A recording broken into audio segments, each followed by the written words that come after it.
Mayor Pro Tem Stallman is remote dialing in, and so we do have him on our speakerphone, and everybody else is here in person. So we're going to go ahead and get started with our, unless anybody has any changes to the agenda. Hey, Bruce. Hi, guys. Just like you're in a tunnel.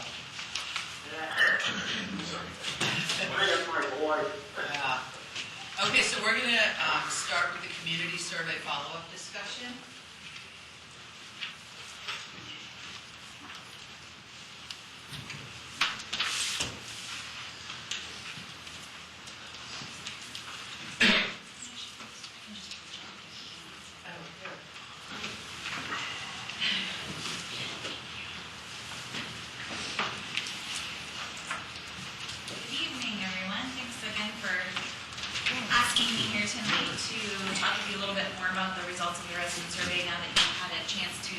Digest all of the information, I'm sure. So I'm happy to just answer any questions that you may have now that you've taken a look a little more closely at the results, answer any other questions that you have about the resident survey.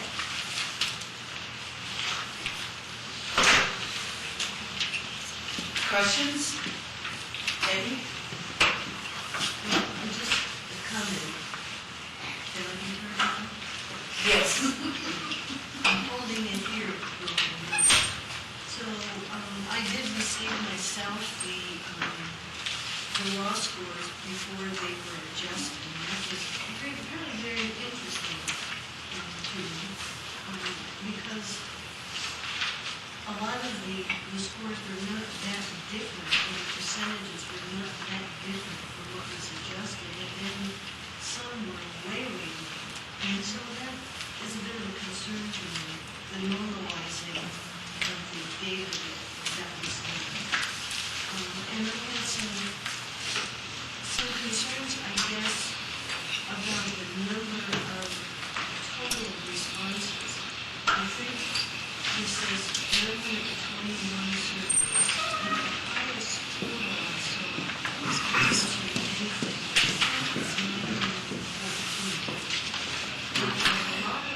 It's 914. Mid-800s. Yes, no, your mic may not work. Try this one. Yeah, it's really hard. Yeah, this one, it doesn't sound amplified. That's okay. We want to make sure all the old guys around here can remember. What? Did you go to any of them? Okay. So, I was thinking of this is the case. This has a long name. This is not one for districts and districts. Overall volume must be. Yeah, I don't. I stayed with you. Are you going up, Kevin?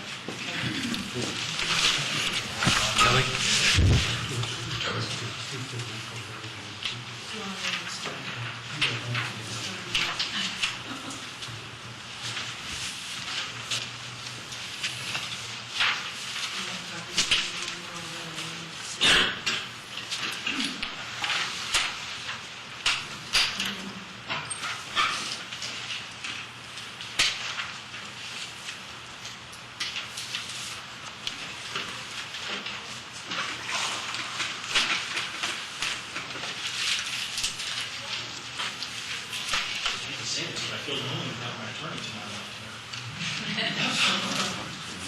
Changing it up. Gee, never thought I'd say that.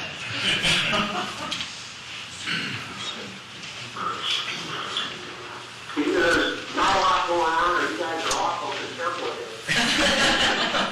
We're waiting for the mics to get turned up. There you go. Maybe we should all use this.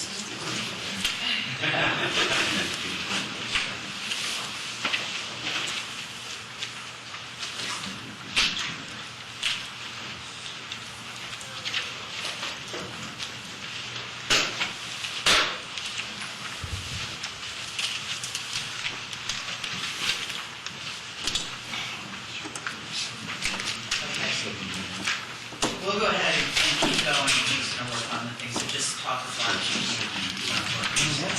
There's some. No. I'm just loud. Oh.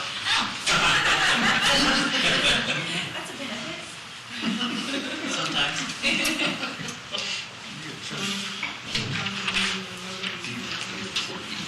Yeah. Okay, so I have quite a few questions about the methodology. And it's stating 921 surveys or numbers but the highest of any item that was tabbed in a way that we could see was 942. That's, and I'm wondering what happened to the other 7. But a lot of them, the answers were in the mid to upper 800s, maybe some of them were 851, which is a significant difference. And then we had more than 20% on options that allowed a don't know, more than 20% saying they don't know. So we subtract them out or look at them, then we wind up with not a whole lot of hope, it seems to me. So that's a concern to me in terms of normalizing based on that. But I did have a larger question. When you picked addresses to mail to, were they through the whole city, or did you pick a relatively equal number from each of the districts? They were, these aren't working, I don't know what I'm talking into. To answer your first question about the number of responses, partially the reason why, and I don't know if you're looking in the report of results at the number of respondents for each question. The reason that you'll see that it's different is because obviously not everyone answered every question. No, I know. Right. So in those cases where there were high don't knows, people chose to not answer, and in some cases certain respondents were skipped out of questions, such as if they didn't have contact with the city employee, then they were left out. Even when they didn't, they could check I don't know. There was still, in several instances, quite a few instances, way below even the 900 and something.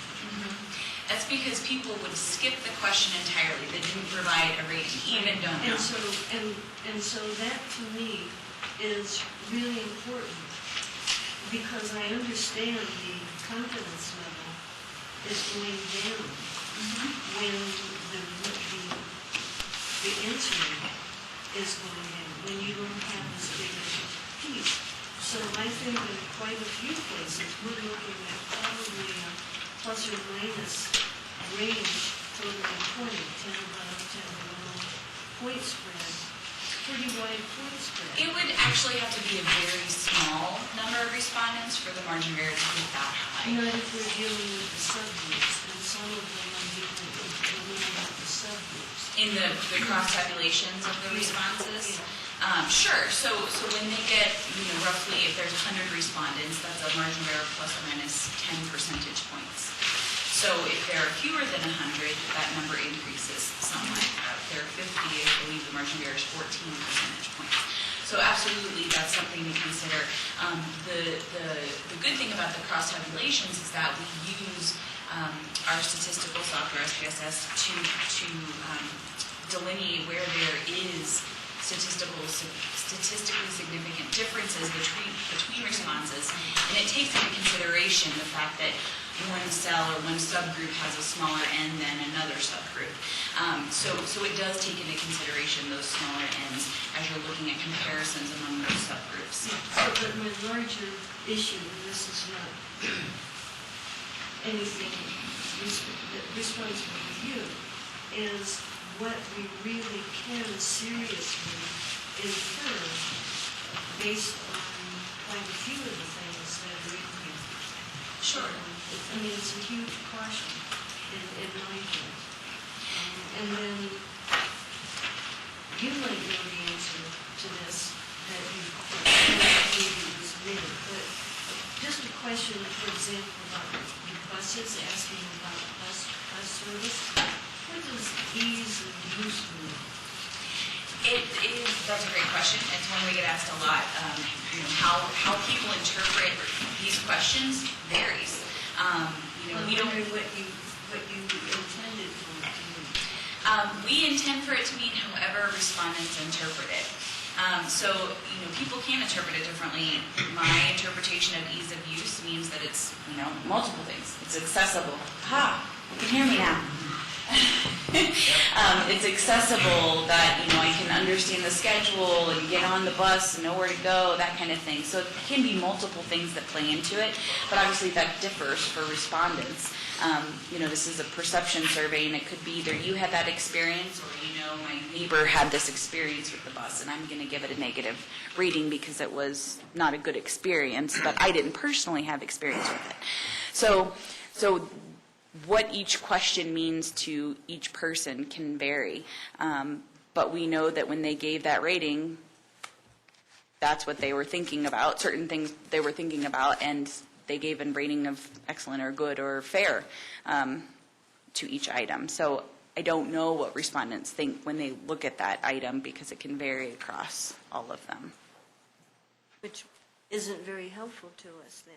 I mean, it seems. Well, I think you can assume that generally most people are going to think about the same thing. I mean, there are a handful of different ways to think about ease of use, but I think generally people think about accessibility. They think about, is it running on time? They think about, you know, is there enough different routes for me to get from here to Boulder or here to Colorado Springs, that kind of thing. You know, I think that it can vary, and there can be some gray area, but I think generally the assumption is that most people think roughly the same thing when they look at certain questions. And I'm trying to remember the page that's on, but Peggy, you can use your mic. now that I'm back on, sorry. I'm trying to remember the page that's on, but it seemed to me that the rating was fairly high given the fact that there's almost no bus service in Littleton. I think that's right. I mean, there's very little bus service in Littleton, except if you happen to be on certain route. So the response seemed high to me, which is one reason why I raised the other questions about who was actually being sampled. You know, We didn't sample equally among districts. We sampled overall within the city, randomly. So potentially, I'm just playing the devil's advocate here. Potentially, because you normalize the data, a very small number of responses for whatever set or subset gets normalized, and potentially, let's say somebody who happens to be along a bus route then gets that response, or those few responses get normalized across the whole city, in a sense. I mean, in terms of the whole survey. Yes. So when you look at that rating for bus service, that is if everyone had responded, we would assume that people within a certain age demographic, say, would respond similarly. That's what the weighting of the data does. Or gender. Or if we're looking at a neighborhood, if I'm tending to think that more people for certain neighborhoods responded than from others, but that may or may not be true, and we have no way to know that. It could be true. And so the people in an area that maybe is very happy with a lot of stuff or very unhappy with a lot of stuff, if that gets normalized, then that gets way over representing the population. The idea behind weighting is to adjust the data so that those who are underrepresented in the demographic profile of those who responded their responses are more representative of if more people in those groups had responded to the survey. So absolutely, if there's an affluent white neighborhood with people 55 or older, those people are probably much more likely to have responded to the survey. How they respond can vary. Generally, we find homeowners, older adults tend to be a little more critical of certain services. because they respond at higher rates to surveys, those responses, most likely, depending on how the overall population is for adults in Littleton, 18 or older, would most likely be brought down, so that their responses would be more reflective of, so say 60% of those responded to the survey. In actuality, only 50% of older adults are in the community as a whole. Those responses would be their weight. They would have less weight in the survey data than in the survey sample, because we're trying to be able to say, had everyone had the opportunity to participate, had everyone responded, this is what we would expect to see. Yeah, but that's, and I'm not saying probably very well what I was trying to say. If you get people from one area responding a certain way because of their experience and so forth, but you either dim down a little bit or amplify because of the normalizing.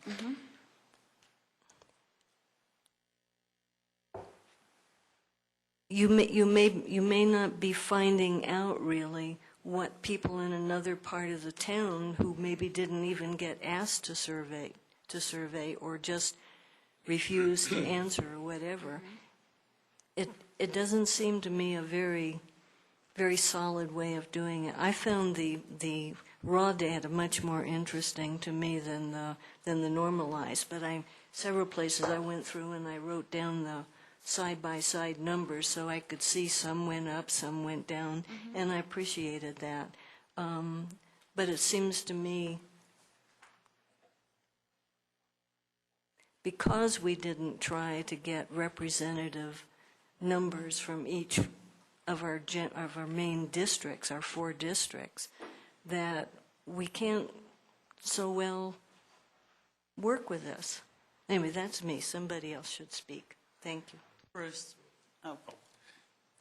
Lori, I'm going to follow on a little bit to Peggy's thought, although I might ask, which questions you're looking for the differences by district, because that wasn't as much something I was looking at. But I did want to, if you go to page 47 in the report, just to talk about the different weightings, because I think I understand it, but I don't know exactly how we ended up where we were.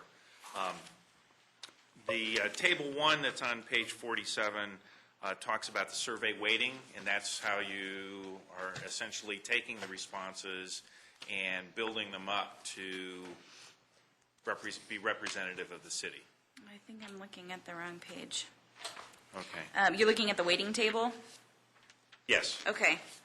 For some reason, it's page 43 in my report, but Okay. I'm on the same page now. It's on 47 of mine, so. Okay, yes, I got it. Okay. Okay. For example, if we, I'm going to round a little bit here just for dramatic effect, I think. So the unweighted data tells us the distribution across the various characteristics of how many of the total respondents are represented, right? Yes. Is that correct? So, and the population norm is where the city was, at least in the census in 2010. Yes. Okay. So, for example, just to kind of emphasize a little bit, it's not by district, but it's by age group. If we look at the 55-plus years of age, the unweighted data was that represented about 63%, not quite 2/3, but if I round up a little bit, I get to, they were 2/3 of the respondents, but after weighting, they only represent 2 out of 5, or 40% of the responses. So each one of them only, any one that was in the 55 and plus age group ended up represented in the survey as only a 0.7 response rather than a full response, or something close to that. Mm-hmm. Is that right? Yes. Okay, I'm following it. Now, in the population norm, the weighted data doesn't correspond to the population, and so there's some differences across that. Can you just explain a little bit of the rationale and what's going on in the methodology to say, typically the weighting would bring it up to where the population is, and it doesn't? Sure. Our goal is to match as closely as possible what we know to be true as far as the demographic profile of the entire adult population in the city. So, for example, let's look at the males, 18 to 34. We know there's 13% of the adult population in the city are males, 18 to 34. We only heard from 3% of that of that group. We did shift by applying the weights that percentage up to 9%. That group in particular is really hard to hear from, and so 3% of 900 is a very small number. So in order to bring them all the way up to 13%, those respondents would get an extremely high weight in the data. And so to avoid giving them that much weight, we tried to find a middle ground to make them more representative, but not making, I'm making this up, 10 people be 100 people, making instead 10 people be 40 people, or 10 people be 30 people. Essentially made roughly 30 people be 90 people. Yes. So that's why you'll see that some of these percentages in the weighted data column don't exactly match the population norm. We try to make it match as best as possible when it makes sense. When it doesn't make sense to give some subgroups that much weight in the survey results, we do our best to kind of make it match as closely as possible to a point at which we feel it makes sense. Generally we try not to assign weights of more than 4 to a certain subgroup in order to not inflate the results by that subgroup. Does that make sense? And yes, and the other part is, the reason why I wanted to go through that is conceivably you could look for, we didn't code to this, is to take it by district. If you broke it down even finer by district, with the number of surveys, it would need to have been 3 times as much, which would have been kind of an outrageous response rate, but that would have been, to be able to provide any kind of distinction across geography within various different categories. Right. A lot of times when we actually do distribute surveys proportionally or even just track different geographic areas within a community, we'll add a characteristic that is that geography, so district, for example, but we'll wait to the overall profile. So if the districts are distributed a quarter among each, a quarter of households are among each district, then we would make sure that we sampled that way, and that, it's very likely that residents in one district will respond at a higher rate than residents in another district, and so we would weight back to that overall percentage. There are instances where obviously within a certain district, the demographic profile of residents living in that district are very different than residents living in other districts, and we are also able to and have weighted within each district so that we can match the demographic profile of respondents in that district. That does require more work from the city. Those are data that the census generally don't provide, so we would have to rely on the city or the jurisdiction to provide us with those data, but that is something that we could consider for the next iteration of the survey. And if you go to figure 13, which is on mine labels page 17, but it's on the comparing the benchmarks to the national and the front range comparison. Sure. Is that, can you find yours? The Littleton services? Yes. Yes. Services benchmark. Now, this doesn't take each item. This kind of aggregates some things together in the table. And when it says above and much above, can you take us through again a little bit about what those represent, and when you talk about front range comparison, who are the types of communities that are in that? Great question. When we get Can I asked a just lot. add Oh, something? sure. Council, we have the licensing authority coming in at 7, and we have to get through the business one too. So, Pace myself. yeah, Let's pace ourselves. Okay, go ahead. Sure. To quickly answer that question, there is a list of jurisdictions in the appendix. I'm not exactly sure which page it is, that shows who's included in the benchmark comparison. So it lists out the jurisdictions included in the national comparison, as well as those included in the Front Range. I believe there's roughly 30 communities included in the Front Range. Benchmark comparison, a number of your neighbors are included, Arvada, Littleton, Castle Pines, Castle Rock, Centennial, Greenwood Village. It's on page 87 in my report, is that right? 87 is where those lists of jurisdictions start, so you can see who you're compared to there. As far as the comparisons being much above or versus above, in order to make the most fair comparison, because obviously not every community asks the same question on the same scale in the exact same way. So to make the most fair comparison, we put ratings on a 100-point scale. This also is explained in the appendix that talks about the benchmarks in the report in more detail. But we use an average rating to make the comparison of Littleton's ratings to the benchmarks. And so when we're talking about above versus much above, we're looking at a margin of error based on those average ratings. So the margin of error shrinks somewhat when you're looking at average ratings. So I believe for Littleton, the margin of error when we're looking at the benchmarks is 2 points on the 100-point scale. So if your rating is within 2 points of the national benchmark, you would be rated similarly. If it is between 2 points and less than 4 points, you would be rated as above or below. If it's lower than the benchmark, 2 to 4 points below the benchmark.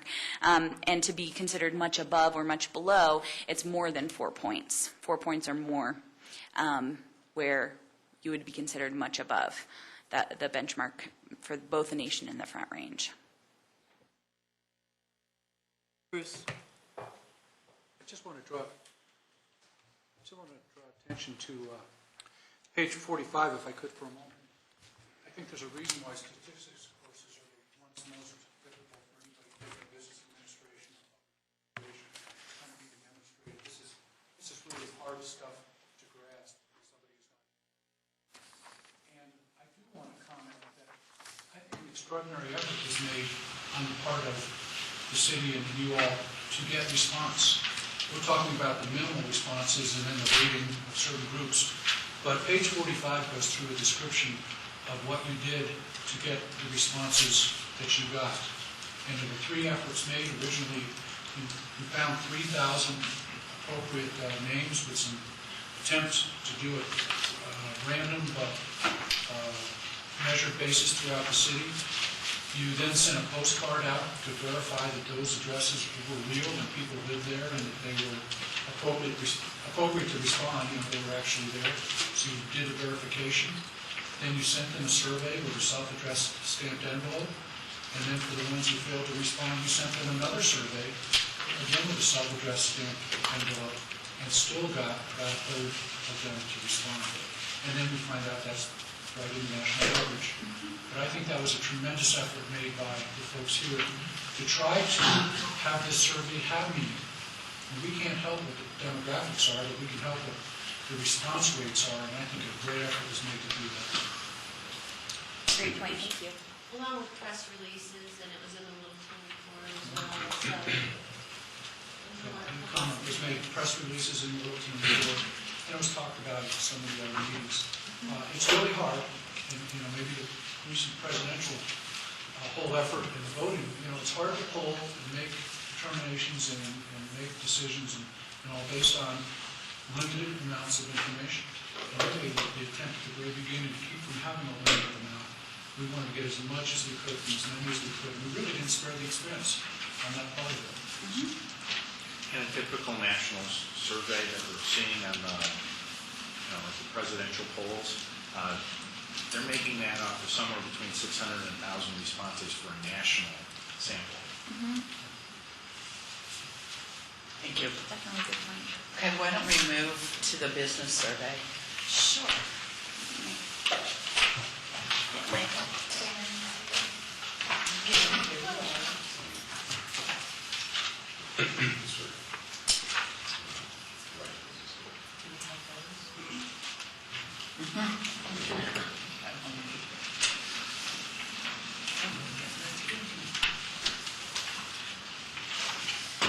Okay, moving on to the business survey, which I believe you all have at least received the report of results. Not sure if you've had time to take a look at it yet.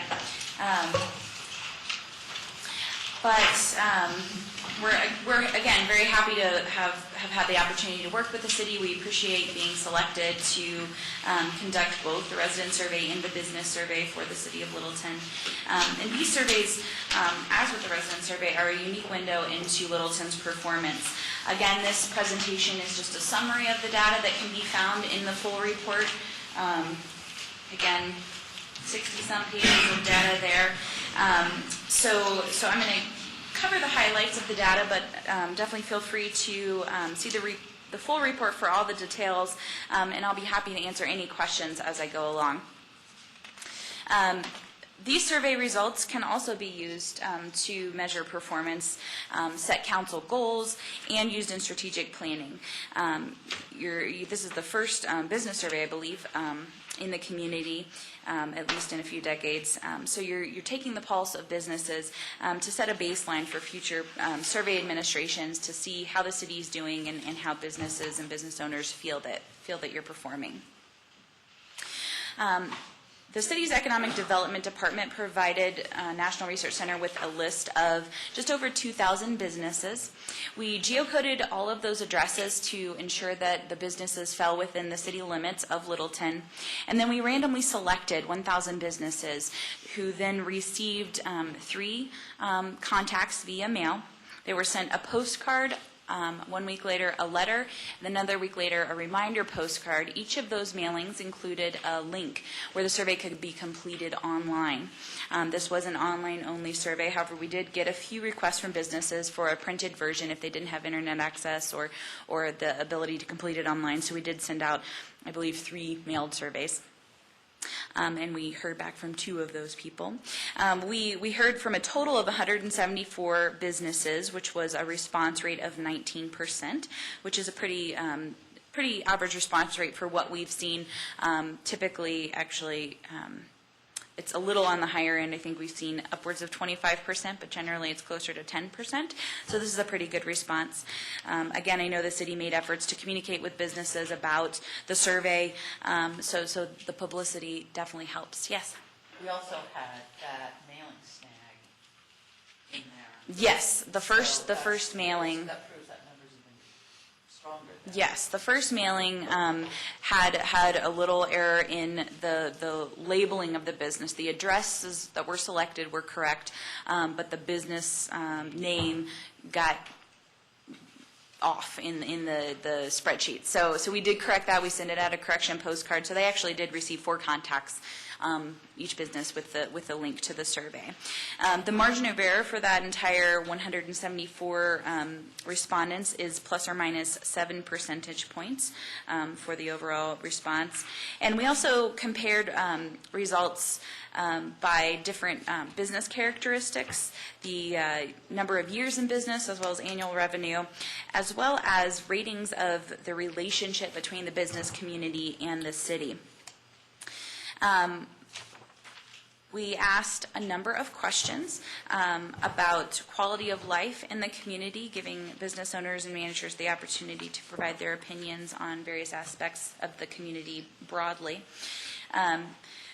Overall, 9 in 10 respondents rated the overall quality of life, Littleton as a place to work, as excellent or good. Another 4 out of 5 roughly felt that Littleton as a place to retire and do business was excellent or good, and slightly fewer believed that the overall economic climate in Littleton was excellent or good, with 71% giving those ratings. Generally, when we look at these ratings of quality of life compared by the respondents who felt that the relationship between the business community was excellent or good versus those who said it was fair or poor, those giving the more positive ratings tended to also give higher ratings to the overall quality of life and the various aspects of quality of life in Littleton. Survey respondents were asked to rate the quality of 18 different characteristics of the community. Here we're looking at the top 4, that third one there. The 89% was the rating given both to overall quality of business and service establishments as well as to the cleanliness of Littleton. And then the bottom three are the three lowest rated characteristics of the community. Lateral travel, the appearance and cleanliness of the city received some of the highest ratings. As with the resident survey, public parking downtown seemed to be a concern for businesses, with only 21% giving excellent or good ratings. 1/3 of business owners and managers rated the amount of public parking downtown as poor. So that's the highest rated, was that two questions, the overall quality of business service establishments in Littleton? Yes, two separate questions. Both received a rating of 89%.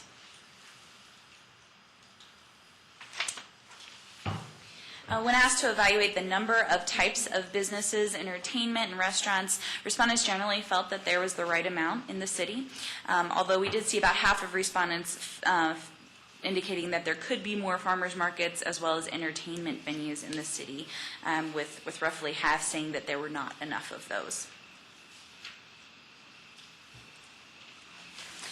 A number of questions asked about issues in the business community as well as why owners choose to operate their business in Littleton. Respondents were given a list of 10 potential reasons for why they operate a business in Littleton. They were able to mark all that apply. They were also given the opportunity to write in some other response that wasn't already included in the survey response options. These are the 4 most frequently mentioned reasons for owning a business in Littleton. Some of the reasons less commonly mentioned included for reasons why they have their business in Littleton were city assistance for small and medium businesses, as well as being close to recreational amenities. Less than 1 in 10 indicated that those are reasons why they choose to operate their business in Littleton. Nearly all business owners and managers responding to the survey purchased goods or services from other Littleton businesses, at least sometimes. And another 8 in 10 reported that they at least sometimes encourage their employees to purchase goods or services from other businesses in Littleton. We presented respondents with a list of 17 potential problems for businesses in Littleton and asked them to indicate how much of a problem, if at all, each was. The scale was major problem, moderate problem, minor problem, or not a problem. These are the problems that respondents felt were most concerning for businesses. The high cost of real estate and local fees were some of the top reasons, top problems. Lack of customer parking was the second biggest problem as far as being rated as a moderate or major problem in the community. And although 1/3 felt that employee parking was a major or moderate problem, 47% felt that it was not at all a problem. Seen as the least problematic, not shown on this slide here, were too much growth. Only 8% felt that that was a major or moderate problem, and too little local government regulation. Only 5% felt that that was a major or moderate problem. Yes? Earlier, you had mentioned that the overall economic climate in Littleton, 71% was a little lower than some of the others. Is it this page that reflects to that value, or are these separate items? This problems question? These problems, would they relate to that 71%? Completely separate question. Thank you. Sure. Any other questions to this point? Yes. On the parking issue, did it talk anything about downtown parking or elsewhere? Like Aspen Grove versus downtown? Sure. For this question in particular, it didn't specify downtown. It's strictly asked about lack of customer parking versus lack of employee parking. Thank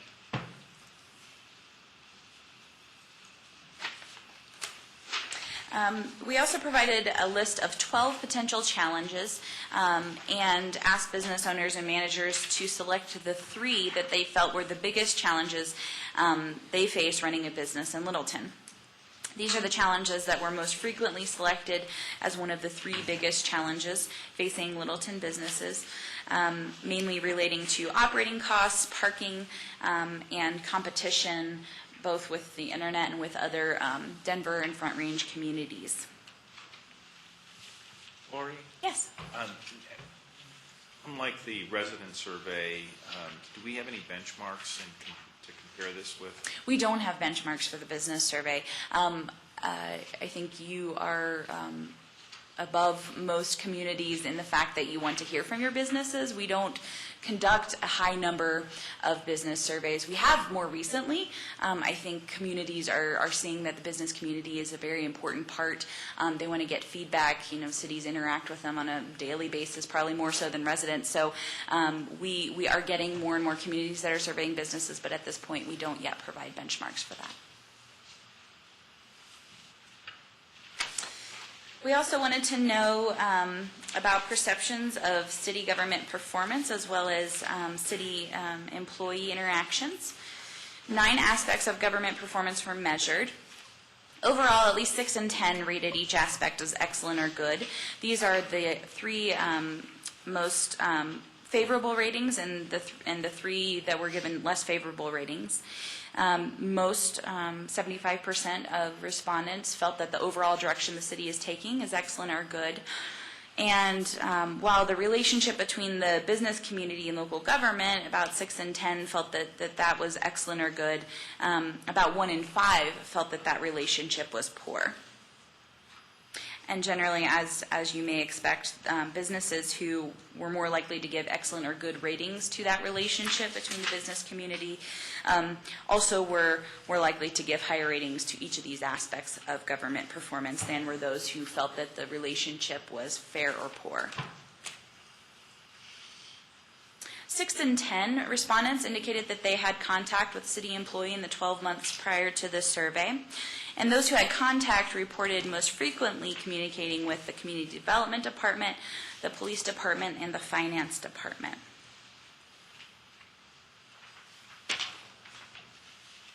Those who indicated they had contact with an employee also were asked to rate their interactions, various characteristics of the city employee with whom they had their most recent contact.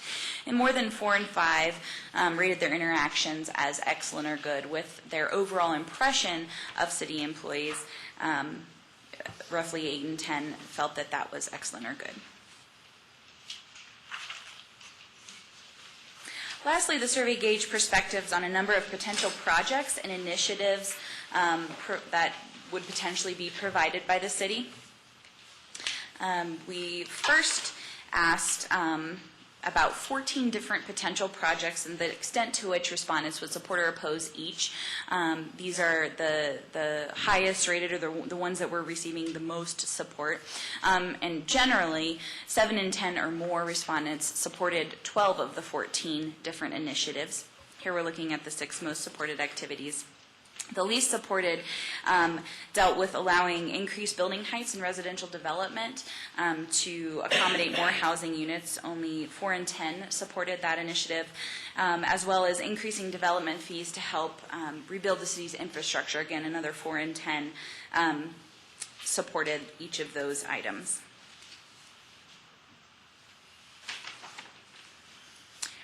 The survey asked how beneficial, if at all, 5 different improvements would be to respondents' business plan.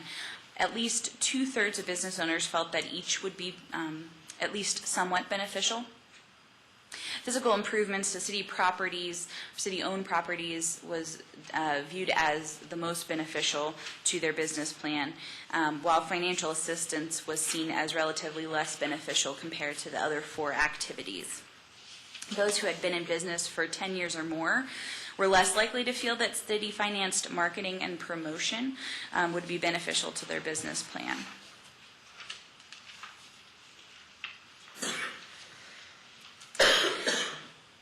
There was some interest in participating in some free seminars that the city potentially could offer. We asked about 4 different seminars and asked them how likely they would be to attend or participate in each.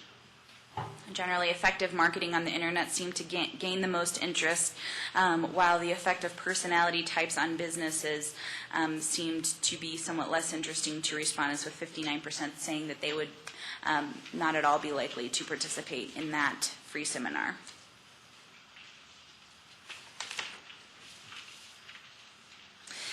So these are, again, some of the conclusions that I've drawn from looking at the survey results. Obviously, you all have more knowledge about the city, about the business relationship the city has with the community, and may know if some of these are other, or that there may be additional areas for opportunity.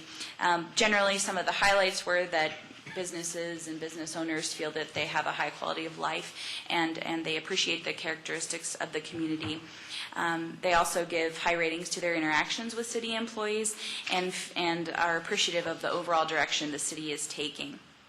Some areas for potential investigation where you could see some potential improvements or changes being made would be to economic development and revitalization. That one may not seem all that surprising when you're talking with business owners. The overall economic climate was the lowest rated aspect of quality of life, and it was 9 percentage points lower than the next lowest rated, which was the city as a place to do business. Employment opportunities was the second lowest rated community characteristic, and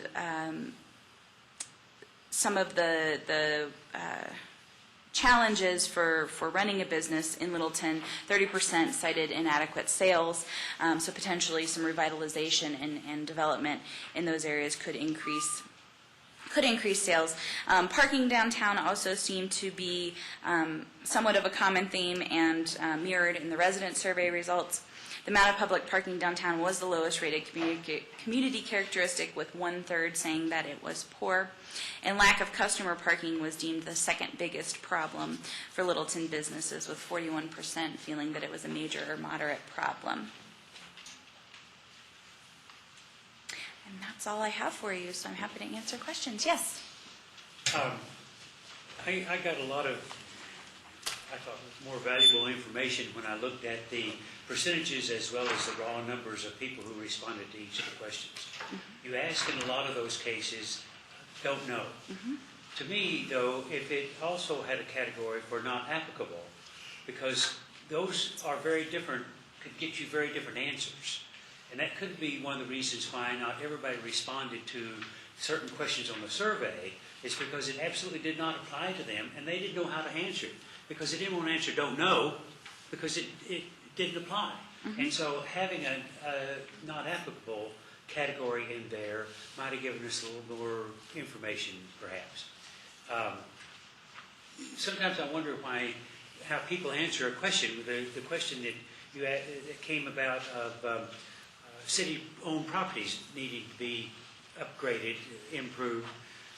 When you think about the city owns, the city hall site, a fire station, and streets.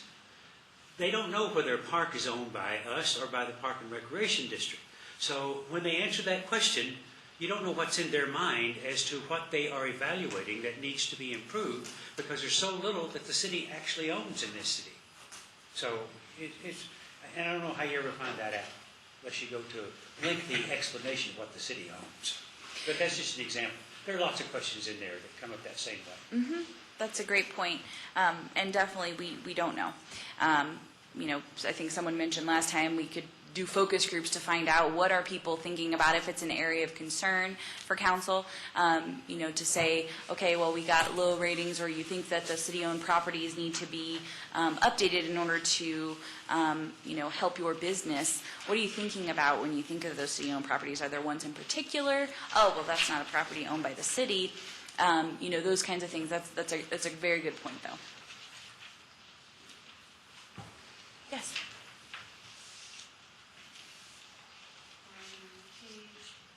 Page 24, just a question for clarification. This is the number of sites in Littleton. We got choice of 0, 1, 2, 3. This 0, 14% 0, are those the internet-based activities, or what are those? That is a good question. I can look more into that to see who those zero include. Sometimes, particularly with our web software, it will add a zero. I think people could put in zero, but obviously zero sites doesn't make much sense. So I can do a cross-tab of that question by home-based business to see and potentially modify that table. Yeah, I mean, I know we do have some internet-only businesses, Sure. but maybe there's something else that, or maybe, as you say, they're not thinking about their home as an actual site because they don't really have people come to it. Sure. Thank you. I'll look into that. I mean, Thank it was you. a surprising percent. So. Bruce, did you have Has anyone ever looked at those who do not respond to the surveys? You had roughly 1 in 5 respond to the business surveys and 1 in 3 to the resident surveys. Those who chose not to respond, is it because of a sense of satisfaction or is it a sense of dissatisfaction? And can we give, looking at the bigger picture, any weighting or tendency that we would have heard from those folks who were most dissatisfied versus, whatever? That's a great question, and if anyone knows the answer, I would love to have it. We don't know. As far as those who don't respond to surveys, what would they have said had they responded? We know who, demographically speaking, don't respond to surveys. Ethnic minorities, renters, younger residents, males. They tend to respond at lower rates to surveys. But as far as how they would answer these questions, we don't know that answer. And we would love to get those people and talk to them, but that's a great question. Any other questions? Just Bill? a comment on some of it and make sure I have it right, because I went into some of the tables. I mean, one of the things that's 98% of folks that did respond said they're likely to stay in Littleton. So that was one. And it was somewhere of about 85% of the businesses that responded. This is a single site business that's here in Littleton, which is kind of an interesting profile. And I thought that was a little unusual. That was in kind of reading through the responses. And in the small breadth of surveys, or when you take that, did you find that high? I mean, knowing you don't have an exact comparative, but when I was looking at the profile of the actual businesses and how they responded, that was something stuck out for me. I personally haven't managed a lot of business survey projects. This is maybe my second or third. And again, not all questions are asked across all the surveys, specifically these demographic kinds of questions. But I definitely think that the likelihood of staying in Littleton did seem to jump out at me as a very high number.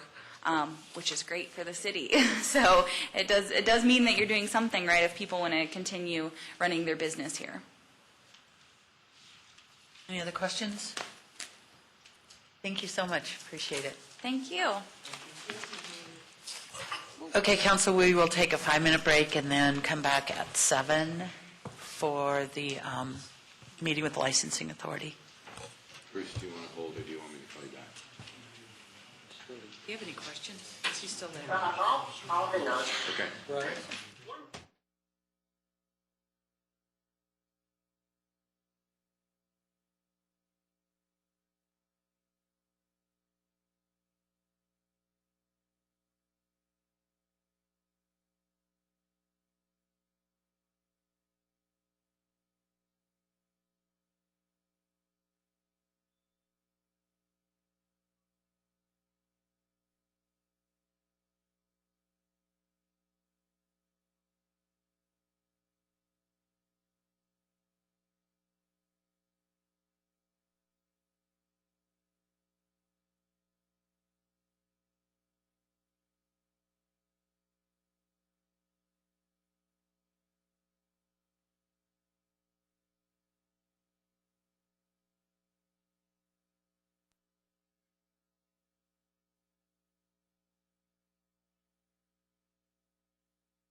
We'll go ahead and get started. Jerry? Okay, we are reconvening our study session, and we're going to start with a training from Tammy Tenoy with CIRSA, and she's going to do a training on quasi-judicial boards and state laws and processes. And then once that's completed, we will have a policy discussion with the council, our licensing authority, and law enforcement. Chief Coogan is here for that. We'll be discussing the balance between business interests and public safety as it relates to the licensing authority and liquor laws, et cetera. So we'll go ahead and get started. Tammy, welcome. Thank you for coming. Very much, Mayor, members of the council, and members of the Liquor Authority. My name is Tammy Tenoy, and I'm the General Counsel and Claims Manager, which is your public entity self-insurance pool. And so if and when you get sued in and out of the course of your duties as council members or authority members, then we hope that we at CIRSA will be able to step up and defend you. So I am going to be talking about the framework for the authority's decision-making processes. I won't go through my biography other than to say that I spent a couple of decades as a city or town attorney for several municipalities in the metro area, and I served as attorney to either an authority or prosecutor for an authority a number of places. I also was a hearing officer, and so to some extent I feel as though I have been in your shoes in terms of quasi-judicial decision making.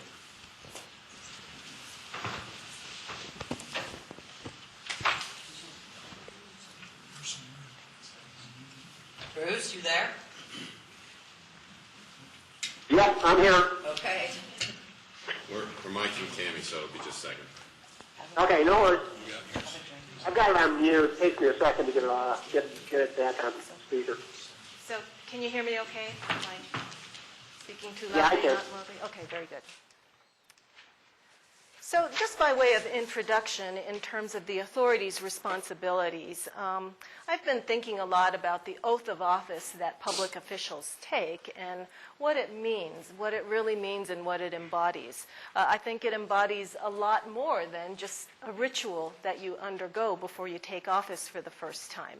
I think when you take your oath as public officials, it's a commitment to respect the boundaries and allocations of responsibility that are set out by law. It's a commitment to stay within the parameters of your job description, as I call it. It's a commitment to lawful conduct, including meeting constitutional requirements with respect to due process in quasi-judicial matters and following the criteria that are set out in state law or city ordinance in making your decisions. In the quasi-judicial context, I think it's also a commitment to refraining from using your own personal preferences or political beliefs or other non-relevant factors in your quasi-judicial decision-making. Obviously, as public officials, there is a place for your personal beliefs and preferences, but when it comes to quasi-judicial matters, the criteria by which you make your decision are set out for you by somebody else, and those are what you commit when you take your oath to follow.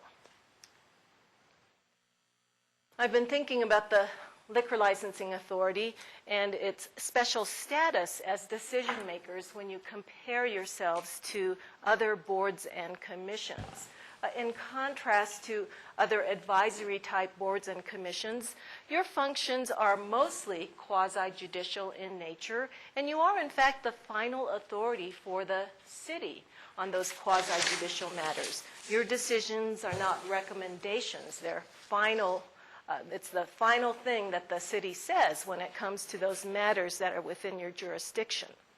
You also have clearly defined legal standards that guide your decision-making. Your quasi-judicial decisions are basically made by reference to state statutes the state liquor code, liquor regulations, as well as any accompanying ordinances and regulations that may touch upon the topics that are within your jurisdiction. Unlike some boards and commissions, you have a particularly strong administrative, legal, and enforcement network. When you think about other boards and commissions, do they have a police department that acts as the enforcement arm for the matters under your jurisdiction? Not necessarily, right? You've got very strong support, and those support mechanisms allow you to focus on your central function, which is quasi-judicial decision-making. So, yes, absolutely. Yeah, the machinery to focus on quasi-judicial decision-making, leaving other roles to other parties. So, as an example, you have a prosecutor who is assigned to you to serve in a prosecutorial capacity when that needs to be done. You have investigators, typically in the police department, to fulfill the investigative function for you.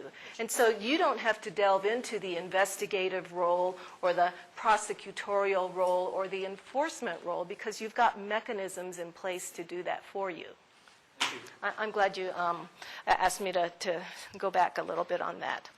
So, as the attorney for SRSA, sometimes I get asked the question, so Tammy, what does this have to do with liability? Because isn't liability the central concern for SRSA? And absolutely it is, but as I see it, the manner in which you undertake your quasi-judicial responsibilities has a lot to do with liability. Depending on how you carry out that function, you could be exposing yourselves to greater liability than you otherwise might be. As an example, the longer and more disorganized a quasi-judicial hearing, the likelier it is that missteps are being made. The same would be true if there's disorder or contentiousness, unnecessary contentiousness going on at the hearing that's not well controlled. Missteps in procedure. You misapply criteria or you do things out of step. Those things can get you in trouble. Misapprehending the legal standards. The legal standards in the liquor licensing context are somewhat subtle. You can say revocation versus non-renewal, those seem kind of similar. But in fact, there are subtle differences in the legal criteria that you apply. And so missteps can originate from not understanding the legal criteria that govern your decisions. And these missteps can result in, at best, reversal of your decision, having to go back for a do-over. But at worst, missteps can result in civil rights claims, either against you, the city, or both. And at SRSA, we have seen a few instances of claims against liquor licensing authorities because of either substantive or procedural missteps that were alleged in the process of quasi-judicial decision-making. So the goal, I think, needs to be a clear understanding of the applicable legal standards, the proper application of the evidence that you hear to those standards, and an orderly, well-organized, and efficient hearing procedure. So let's start with legal standards. And Kirsten and Kristen can go into far greater detail than I can in terms of what the applicable legal standards are, but let's quickly go through them. So for new liquor licenses, do you have new liquor license applications from time to time? Okay, good. So the primary considerations, the legal standards that are in the liquor code for new liquor licenses, the reasonable requirements of the neighborhood, and the desires of the adult inhabitants of the neighborhood. That's kind of the key in terms of what you have to hear in the way of evidence before you can say yes to a new liquor license. Are the reasonable requirements of the neighborhood not being met by existing liquor outlets? Do the desires of the adult inhabitants of the neighborhood indicate a desire for another liquor outlet? Other considerations, other legal standards that apply, of course, the applicant has to meet the requirements of the liquor code and regulations in terms of applicant requirements and so forth. To the extent that there are reasonable restrictions that are placed on that use by the city or by the authority, then those need to be taken into consideration. And that language comes straight out of the statute, other reasonable restrictions. What does that mean? Well, our courts have said, well, that could mean, for instance, zoning considerations that are in place and that could be inconsistent with that use of the property. The character, record, and reputation of the applicant and those associated with the applicant are also important considerations. And then your preliminary investigation, which is again done by your staff, needs to establish a number of other legal standards and whether they've been met or not, including previous denials at the same location based upon a finding that the neighborhood requirements were being met. Entitlement to possession of the premises, is there a proper lease in effect giving possession, for instance, compliance with zoning and other ordinances, and any locational restrictions like, a liquor outlet can't be within X number of feet of certain other uses. Before you go to the next one, Yes. Tammy, is there an understood or tested definition for the word neighborhood? Yes, there is an approach to defining the neighborhood, and there are different approaches that can be taken. So to some extent, it's sort of a locally defined thing. In some communities, a radius approach is taken. In other communities, there's sort of a community of interest approach in defining a neighborhood. And I know of at least one city that said, our whole city is the neighborhood. Now, they said that because their city was less than 1 square mile. And so, arguably, they were able to get away with that from a legal standpoint. But, a city the size of Littleton to say, our whole city is the neighborhood, I'm not sure you could get by with that. Kirsten or Kristen, I don't know if you have any additional thoughts on that. We do use a radius. Yeah. Good. Does that answer your question? Okay. For renewals, there are standards that have to be followed. For the most part, once a license has been issued and is up for renewal, it's a pretty routine matter. And so they're handled administratively. The only time that those renewal issues surface up to the authority would be when there's an indication of one or more violations or non-compliance issues that would give rise to a concern that perhaps the license should be non-renewed for good cause. If there's an indication that that could be the case, then those issues may get surfaced up to you by a procedure that I'll go into in just a moment. So if there have been prior stipulations or conditions imposed on the license in connection with disciplinary proceedings, and there are concerns that those prior conditions are not being met, that might be a reason why that would get surfaced up to you. If there are indications through police reports and other reports that the operation of the premises is such that the public health, welfare, or safety of the neighborhood is being compromised, then that's another reason why a non-renewal or renewal issue might get surfaced up to you. And then there might be questions about character, record, and reputation issues pertaining to the licensee, and that might be another reason. Yes? Hi, Tammy. Is there a model or a standard that you find communities using to do character, record, and reputation issues for the applicants? There's some pretty good case law in terms of character, record, and reputation. There are some statutes that talk about prior criminal records, for instance, and, how far back and to what extent you can use. And so I wouldn't say it's standard, but there's some pretty good statutory and case law that puts some parameters around character, record, and reputation issues. And again, Kristen or Kirsten, if you want to add to that, I'm more than happy to yield the floor. Got it, Tammy. Yeah, okay. Yes. Bruce, in the past, we've always considered a felony conviction kind of the deadline, but we've never had an incident where we've denied a license because we haven't had any applicants that have had felony convictions. So it hasn't arisen here, but that's the guideline that we're looking at. Go ahead. No, go ahead. I would just add one of the things that we've struggled with a lot is when we have an establishment where there's, I would say it's non-compliance issues, incident reports, call-outs to the establishment, and there's a continuing pattern, and yet no established liquor code violations. I think that's what the licensing authority has struggled with the most, and what we'd like to maybe hear a little more from you on as to how to handle those. Yeah, we can talk a little bit more about that when we get a little further in the presentation, but that definitely is a difficult issue. Yes? So, could you illustrate the public health and safety, which separate from fights? Are there other, health and welfare, but not safety?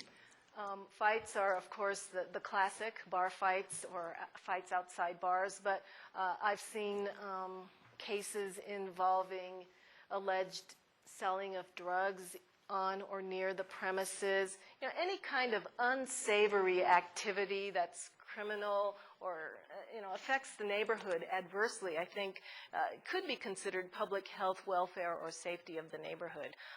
Disorderly conduct. It is, that type of conduct, though. So if somebody had a sewage backup because they were not following sewer rules and regulations, I'm not sure that you could say that is the same kind of health, safety, and welfare issue, but, it's fights, violent activities, the kind of things that are associated with liquor licensed outlets when they're not run properly.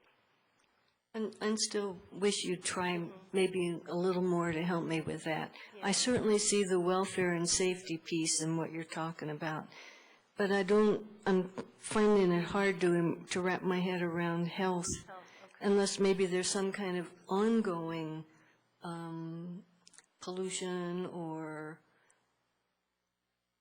sewage or whatever. That's a good question. And, as lawyers, we tend to use health, welfare, and safety as all one word, basically, and it's kind of hazards. So I'm not sure that you can parse out health versus welfare versus safety, because when you look at statutes, those three terms just get joined together all of the time. So I'm just not sure that you can say, well, what is health versus safety versus welfare? Yeah. Sorry, it's a lawyer thing. I understand to join that. words together and not really think about the fact that each of them maybe should have a just in case something would come up that might ever be health, it's in there, right? Yeah, I could imagine health issues, but they could also fall into safety or welfare. If somebody were running a meth lab in the basement of a bar, that would certainly be a health hazard. Yeah, thank you. Yeah.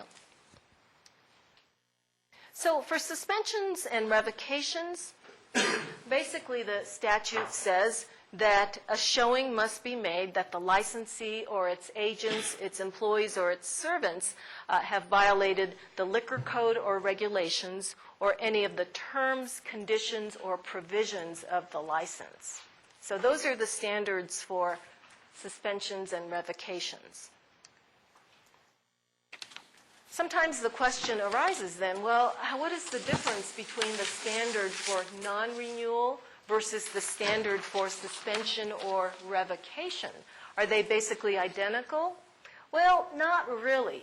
And our appellate courts have actually kind of parsed out the differences between the statutes that apply respectively to revocations, suspensions versus non-renewals, and they see that there are differences in the statutes and the regulations that pertain to each. And so you can't necessarily say that just because there are grounds for non-renewal, there are also grounds for suspension or revocation or vice versa. So here's the case that kind of explained it pretty well, I thought. Morris-Schindler versus Denver, and this was a couple of years ago. Basically, this was a situation where a non-renewal was being considered for various bad things that were happening at this liquor outlet. And among those bad things were an instance or two of underage sales. So this was a non-renewal. Among the bad acts were a couple of underage sales. So the licensee said, yes. I have a question. Yes. The underage sales, were they, did they go to a show cause? Were they educated by the liquor authority in that city Good question. prior to the No, the timing was such that these were ripe for consideration in the context of a non-renewal, but there had been no show cause with respect to a possible suspension or revocation. And so that question is kind of why the licensee said, hey, if you were to suspend or revoke my license, I would have had to have, X number of underage sales within X period in order for you to be able to suspend or revoke my license per the liquor regulations. And I didn't have that many. So if you can't suspend my license, how can you say you can non-renew my license? And the court said, well, you can, because the legal criteria that apply to each are different. So that's the difference. Good question, yes. Tammy, how does this also applies to the marijuana stores? Not directly, not directly. It is the same board. It's the same board, It's the same board. Board. Yeah. Kirsten, yes. The regulations are a lot less specific because marijuana is so new. So tonight, we're only covering liquor licenses because the medical marijuana issue is still not fully established. We're still waiting on regulations, revised regulations. We haven't had any come before us. We will struggle with that and probably invite Tammy back next year when we grapple with those issues. But tonight, we're really just focusing on the liquor laws. So for now, it's been a non-issue? Well, I don't know that it's been a non-issue, but we have not had any cases come before the licensing authority other than when there were applications approved by the authority 2 years ago, I think, right? A year or two ago? Okay. Cool, thanks. Tammy, am I to understand that this case, the result of the case was that the standards are lower for non-renewal than they are for revocation?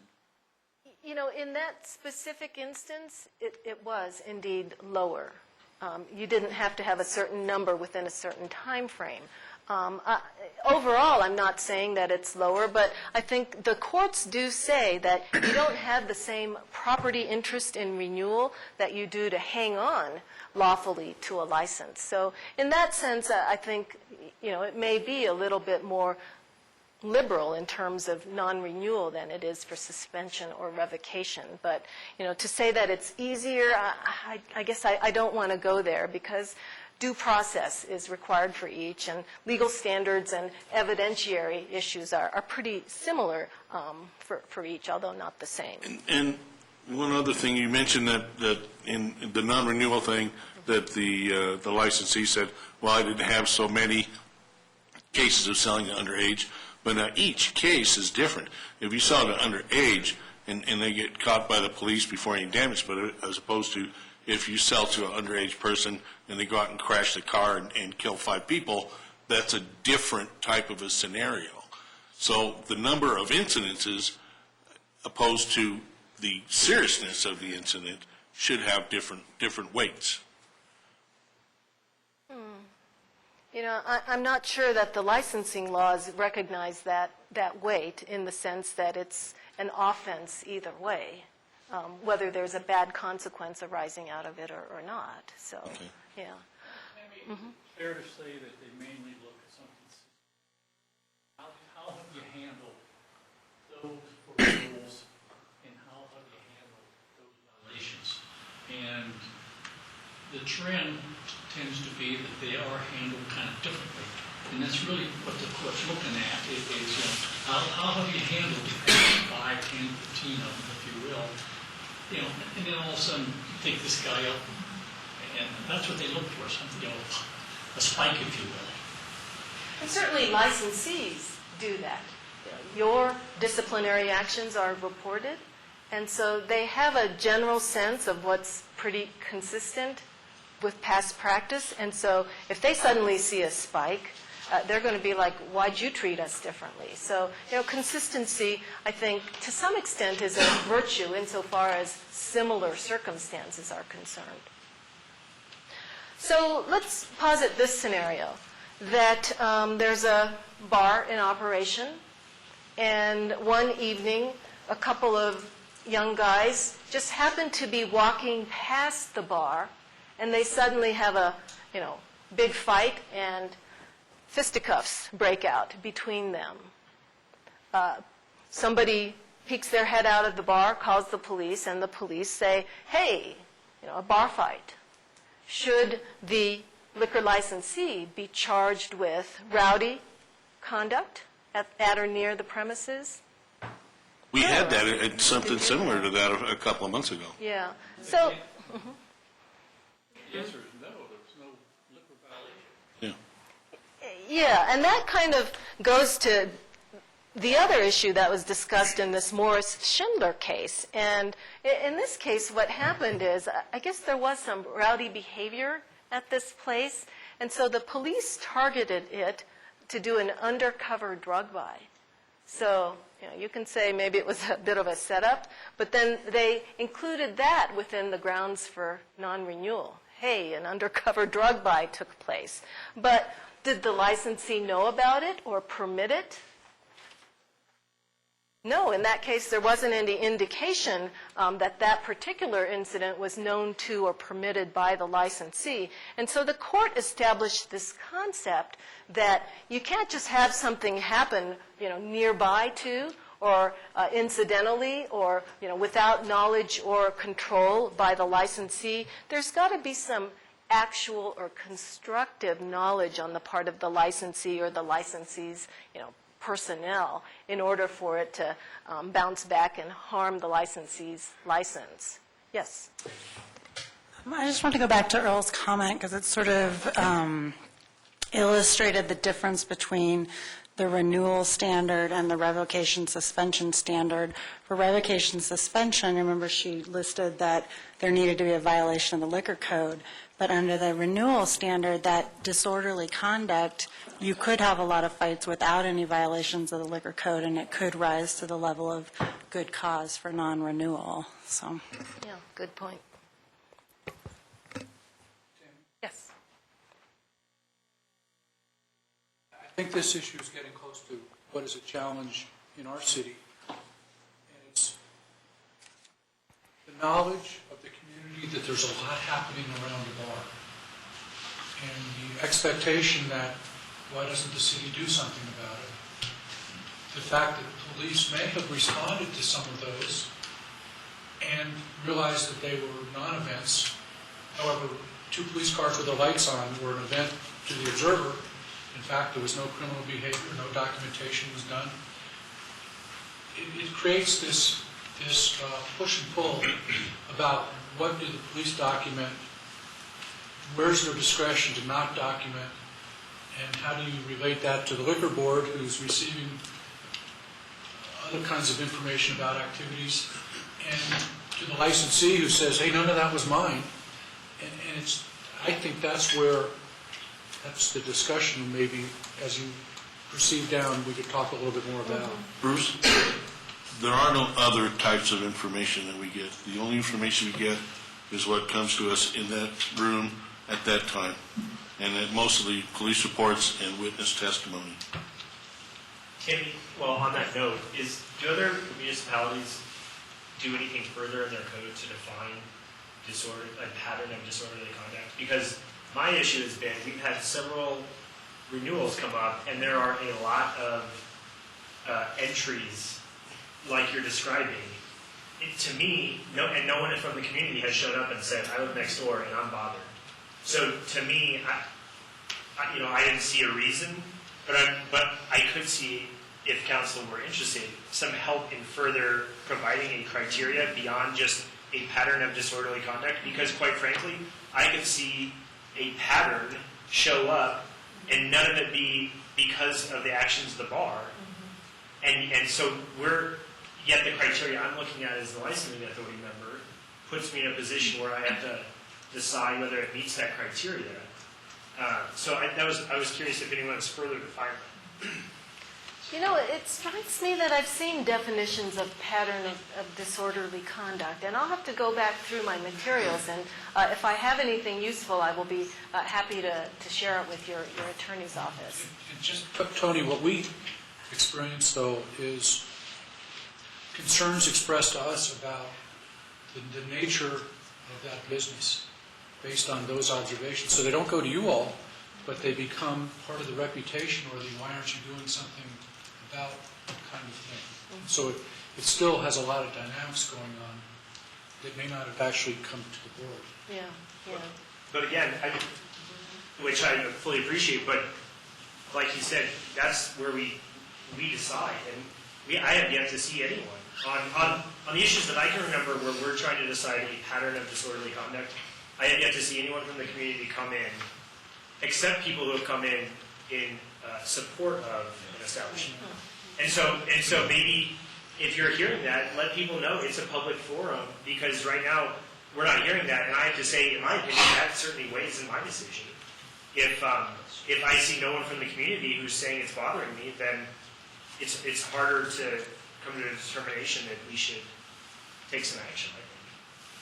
Yeah, absolutely. You're relying on evidence to come to you, so yeah. So let me continue with your last bullet. Yes. You made a case that the fight happened nearby or close. What if the fight had been inside of the establishment? There had been no liquor violation. Then is it an issue for the liquor board? Could be. I mean, if that happens a lot and the bar is doing nothing about it, then are they permitting a pattern of disorderly conduct, right?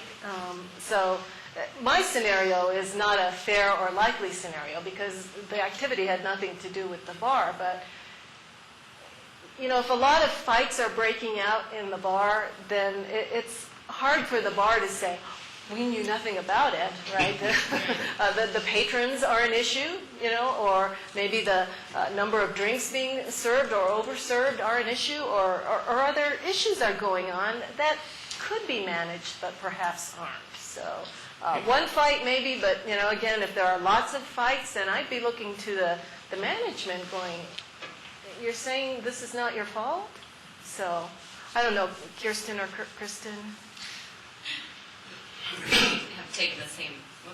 We've taken the same position with that. I mean, if it continues and continues, then we do look to the establishment.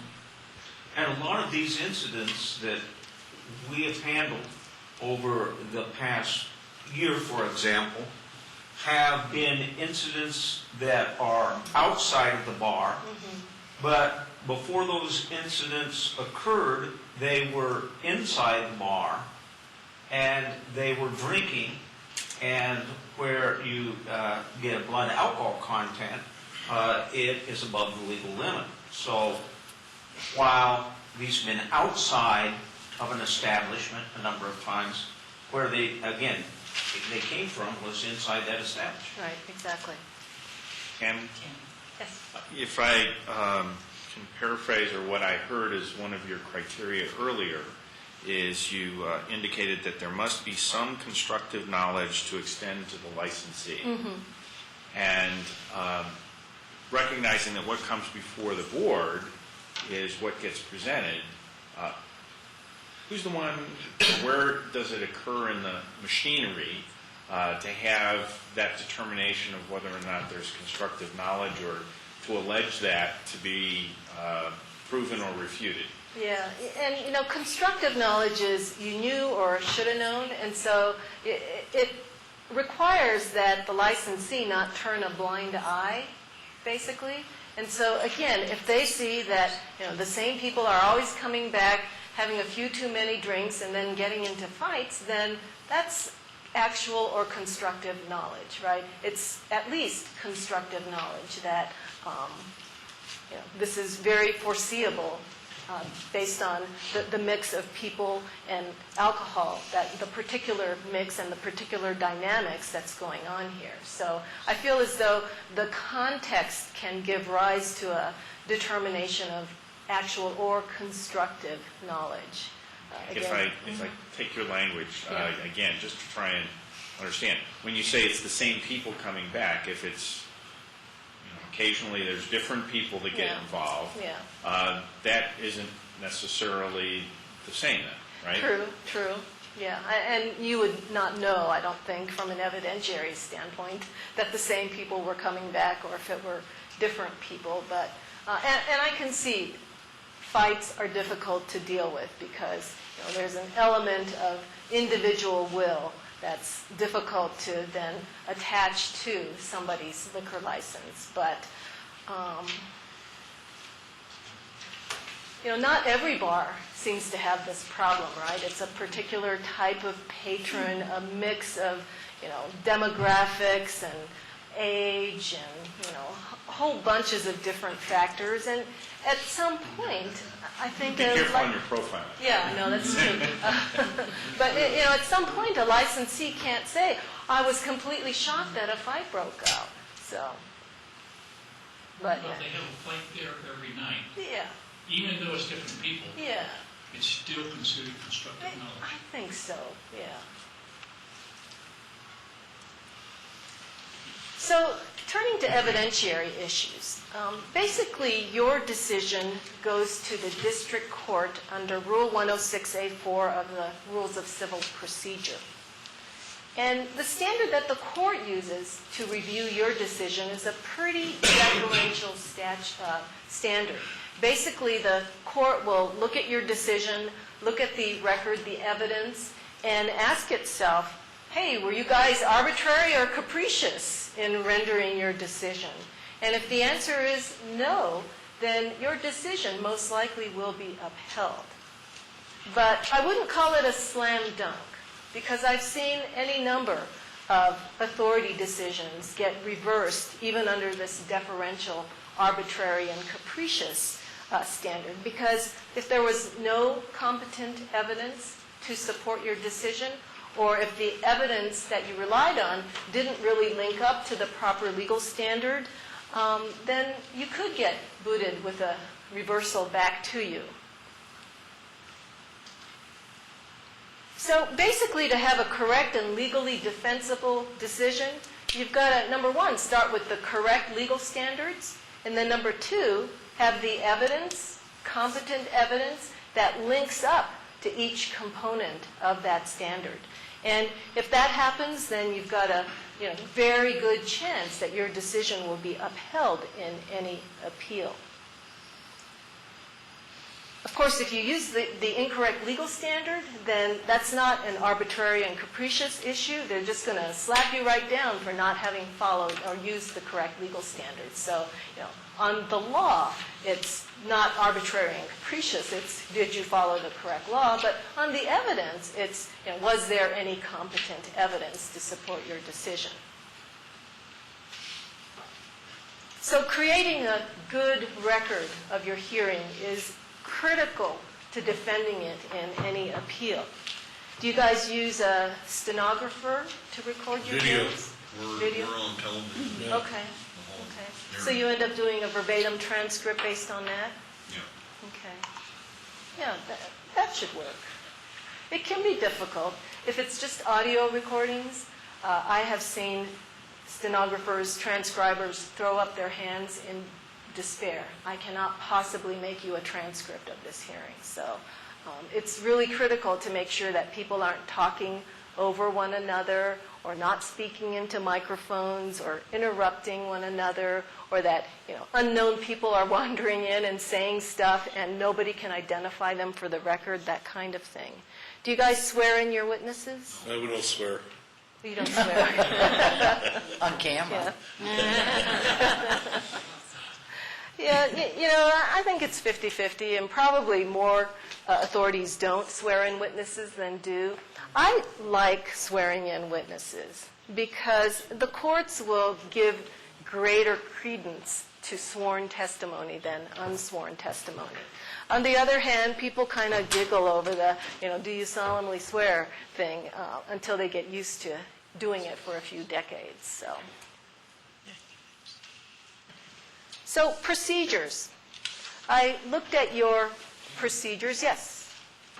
So what about witnesses who perjure themselves and give false testimony? Yeah. How does that relate to swearing in or whatever? Yeah, if it's unsworn testimony, I don't think you've really got a case for perjury, do you? What I've always found, Bruce, is that when we have and we haven't had one in a very long time, when we have a show cause hearing with witnesses, et cetera, you look at the prosecution witnesses, which is usually police officers and some civilian witnesses, and others are the witnesses from the bar. And you listen to their story, and you figure out what's true and what isn't. I mean, you can tell when they're making up stories. Even on the prosecution side, you can tell which story is most believable and which one's a fairy tale. Yeah. You absolutely have the right to assess the credibility of every witness, whether the testimony is sworn or unsworn. So, absolutely. So, looking at your procedures, I thought they were very well done, and as I say, in terms of the support machinery, you guys are really state-of-the-art.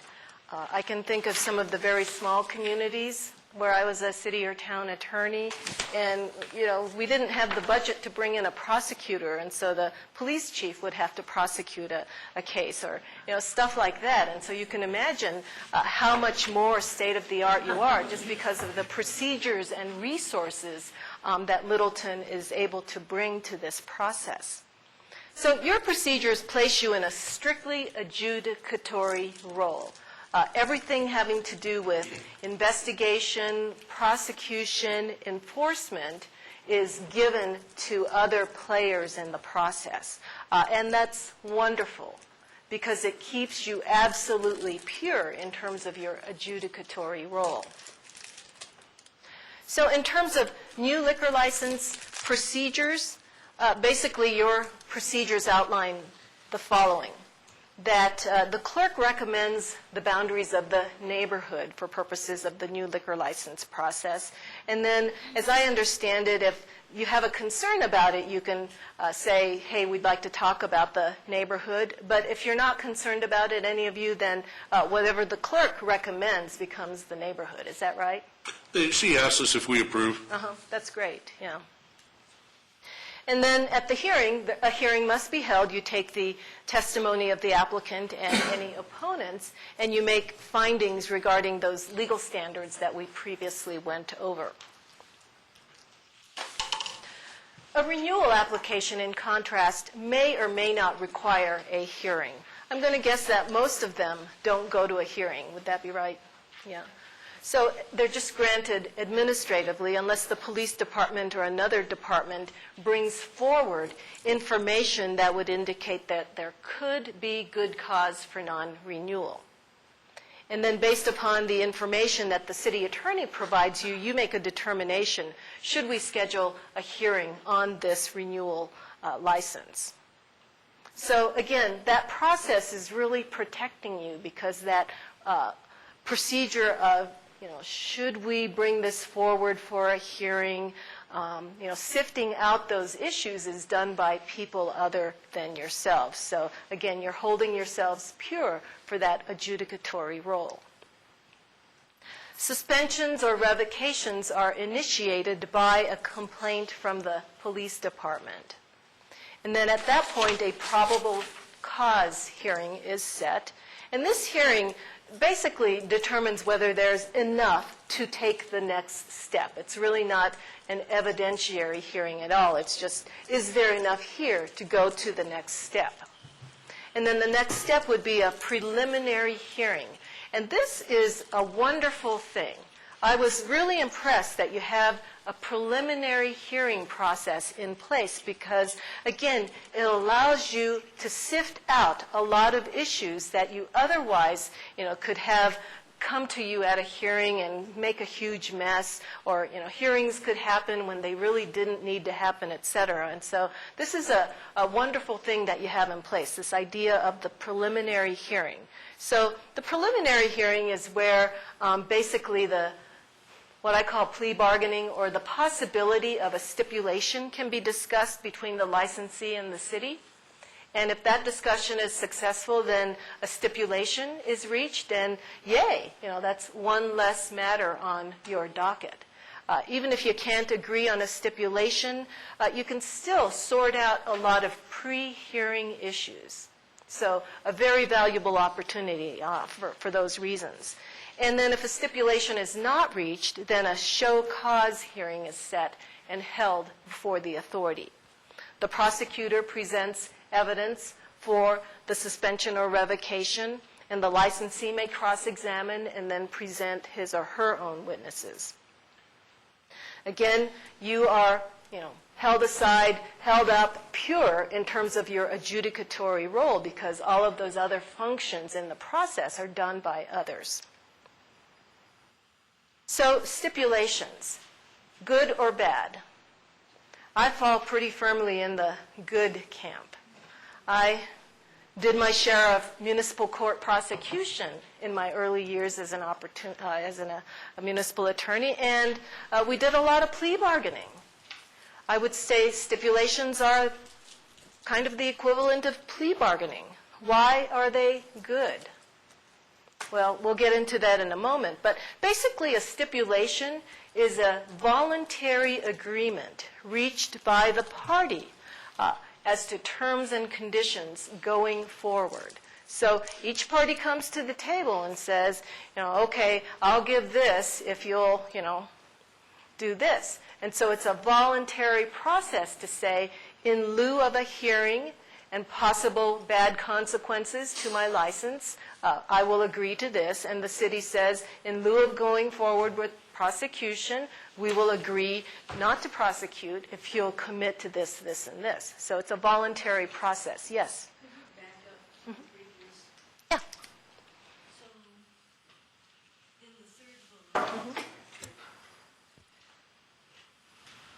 in the third bullet, and it is on.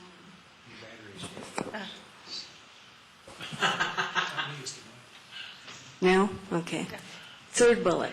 So we get to the end of that piece, we get to a proposed stipulation for the authority's consideration. That implies they might not agree with it. So could you chat on that? Yeah, your procedure says that stipulations must come to the authority. And so if the authority says, this is way out of line, you guys are going way too easy on a very egregious situation, then you could say, no, we're not going to approve this. We're going to go forward with the show cause hearing.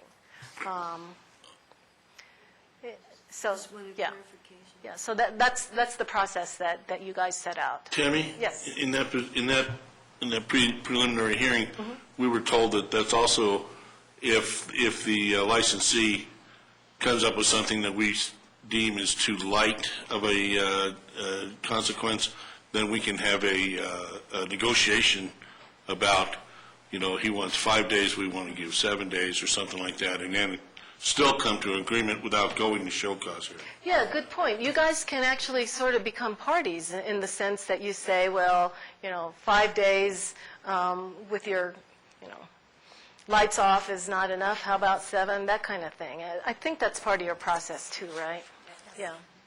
So, yeah. You know, a show cause hearing is roughly equivalent to a trial in terms of the time, the energy, the emotional investment, and all of the wear and tear that goes with a trial. You pretty much repeat in a show cause hearing. And so there are a lot of stresses and uncertainties inherent in doing a show cause hearing. You don't know which way the evidence will go. Neither party knows whether their best witness might just, completely be a flop on the stand, et cetera. There are just so many uncertainties in a show cause hearing. Yes. I like the stipulation process. My question is, why would the parties maybe not come to a stipulation agreement? What might some of the issues be? One party might be just way off the mark in relation to where the other party feels everybody should be. And so, if it's a terrible violation where the prosecutor is going to be asking for revocation and the licensee is saying, just send my bartenders back to training, right? If the parties are so far apart, they're just never going to come to a meeting of the minds on a stipulation. I'm going to guess that's how that happens, that one party or the other is just too far, or both parties are too far apart. I think part of the difference is the presence of attorneys or not. There are a lot of show cause hearings where the licensees show up on their own, make their own presentation, do their own testimony and so forth. Whenever there's been a stipulation, in my experience, it's been that the city attorneys got together with the licensee's attorney and they made an agreement that resulted in a stipulation. I think absent those other attorneys, correct me if I'm wrong, that's probably never going to happen.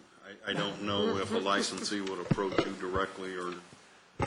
I don't know if it would never happen, but I think one of the responsibilities of a competent legal advisor would be to go through that with the licensee, the evidence that they have against them, and advise them that it might be in their best interest to enter into a stipulation, and that's maybe why we see more of those if the licensees are represented by attorneys.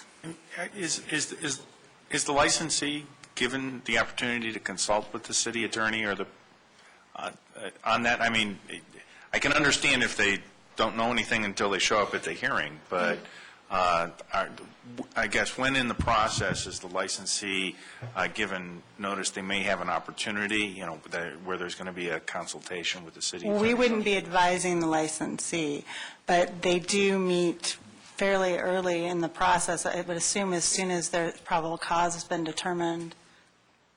I contact everybody. Yeah. Okay. Right after the probable cause hearing. You need to state. Tricia McCarthy, I'm the prosecutor. I contact everyone, whether they're represented or not, right after that probable cause hearing, just to touch base with them, see if they're going to be represented, and I generally set an appointment with them to discuss any sort of stipulation conditions that we can reach. I mean, do you follow Bill's observation that without another attorney, they're not encouraged or don't know the option? I mean, it depends on who's hired. Sometimes having another attorney does make the process go a little smoother, especially when it's an attorney that knows what I'm asking for is reasonable. Because oftentimes you have a licensee that thinks, whoa, you're not being reasonable, when in fact you are, and they don't understand that. They don't understand potentially the consequences could get worse. they don't know. They're gambling and they don't know. Right. Cases look very different in a police report than when you have 12 witnesses that come in and say the same thing over and over and over again about how the person was overserved or how there were 12 fights. So sometimes it can look worse, and an attorney can help advise licensees of that. Sometimes, though, you have attorneys that are a little bit more difficult to deal with. But this is all still happening at the preliminary hearing, isn't it? And so when you talked a while ago about having negotiations, even though they get there, and you've contacted them previously and made some suggestions, Sometimes I think they don't realize the seriousness of it until they get before this group of very astute people, and then they say, oh, wait a minute, I could lose my license over this. Can we have a discussion and a negotiation, so to speak, about the future of my business? So that can happen in this preliminary hearing, can't it? The preliminary hearing would probably only occur if there was a stipulation coming forward. So there would have already been that negotiation going on in the month between the probable cause determination and when the preliminary hearing is scheduled. And just one thing here, also, another part of it is that all these people that are up for probable cause are notified by the city clerk's office before the probable cause hearing. They're not allowed to testify, but they are made aware of the probable cause hearing.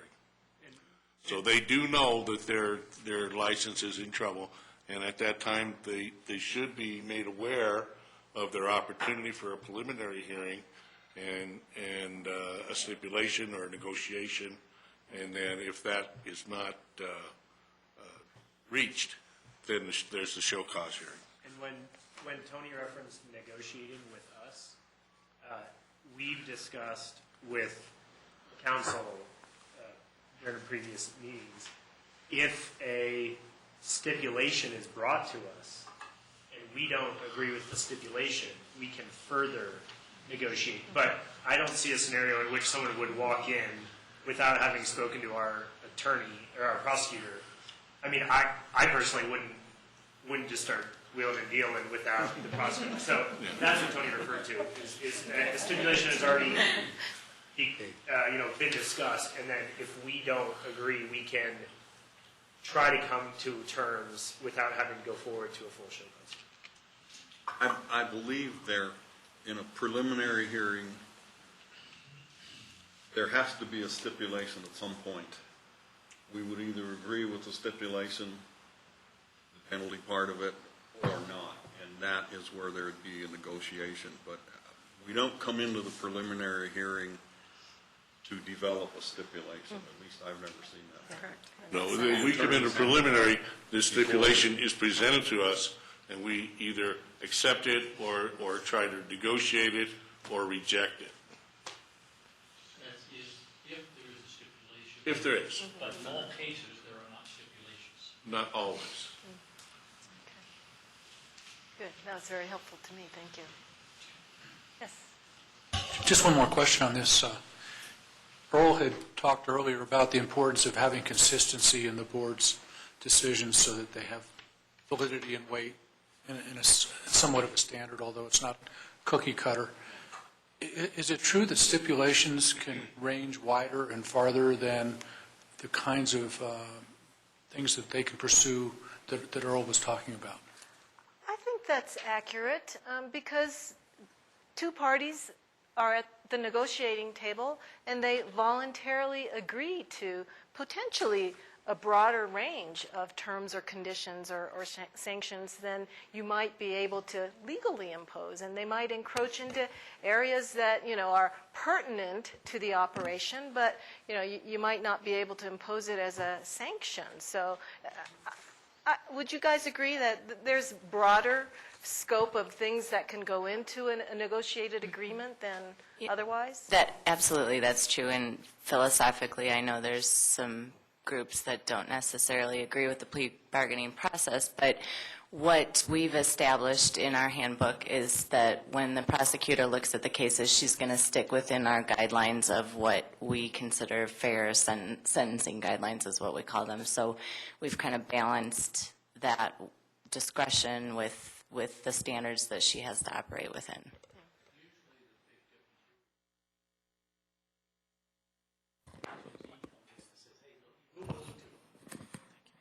When the licensee comes in and offers up things, they say, we're willing to do this, this, this, and this. It may not be something the city imposed or the city suggested or anything, but the licensee says, hey, I really want to keep my license and I'll do this. And so, they do go, they're creative sometimes. So it sounds as though everybody kind of understands the utility of the stipulation, but they really can be a savings in terms of legal and administrative resources. And just the fact that you have, one less potentially rancorous hearing on your docket, I think is a wonderful thing. You avoid the risks of trial and appeal, and you also can, create that stipulation in such a way that it triggers, bad consequences if somebody doesn't shape up and stay shaped up. And so you can kind of have, triggers for recidivists, I guess you would call it. Do you have a position on the licensee coming in and adding things to a stipulation that are unenforceable by the licensing authority? Such as? We had one licensee said that they would submit a dress code to the licensing authority. That's not enforceable by the licensing authority. What happens when they really want to keep their license, so they start adding all these other things that the authority or the city really has no control of besides existing code? I would certainly seek the attorney's views on the city's attorney's views on that. I guess if it pertains to a problem that you had at the establishment, then maybe the position should be, what could it hurt? A dress code might be helpful if there were issues with exposing certain parts of the body, or But that's already covered in city code. What they can come in on. We've had ones that want to put in the stipulation the genre of music that they will have in the establishment. How is the police, the authority? What is your position on these kinds of things being included in a stipulation? Well, the real issue is if you have conditions, who monitors and enforces those conditions? Yeah, and you're right. Some of those conditions, there shouldn't really be much of a remedy if they're not properly, met. So, once again, Tricia McCarthy, I think that goes back to what Tammy was talking about earlier, about the roles of the licensing authority, the roles of the police department, the roles of the prosecutor. Those items are enforceable. Those items wouldn't be necessarily enforceable by the licensing authority. They would be enforceable by the police department, by the prosecutor, making sure that they are abiding by those terms and conditions. So it would be similar to some sort of a code situation where, for example, they weren't paying sales tax. It would be something that would be investigated, and the facts and the evidence would be brought to my office and then brought in front of you for a decision on whether or not there was, in fact, a violation, either through the dress code or through the music choice. Are you saying that the licensing authority can impose conditions that the police department would then enforce? Yes. I think what the discussion...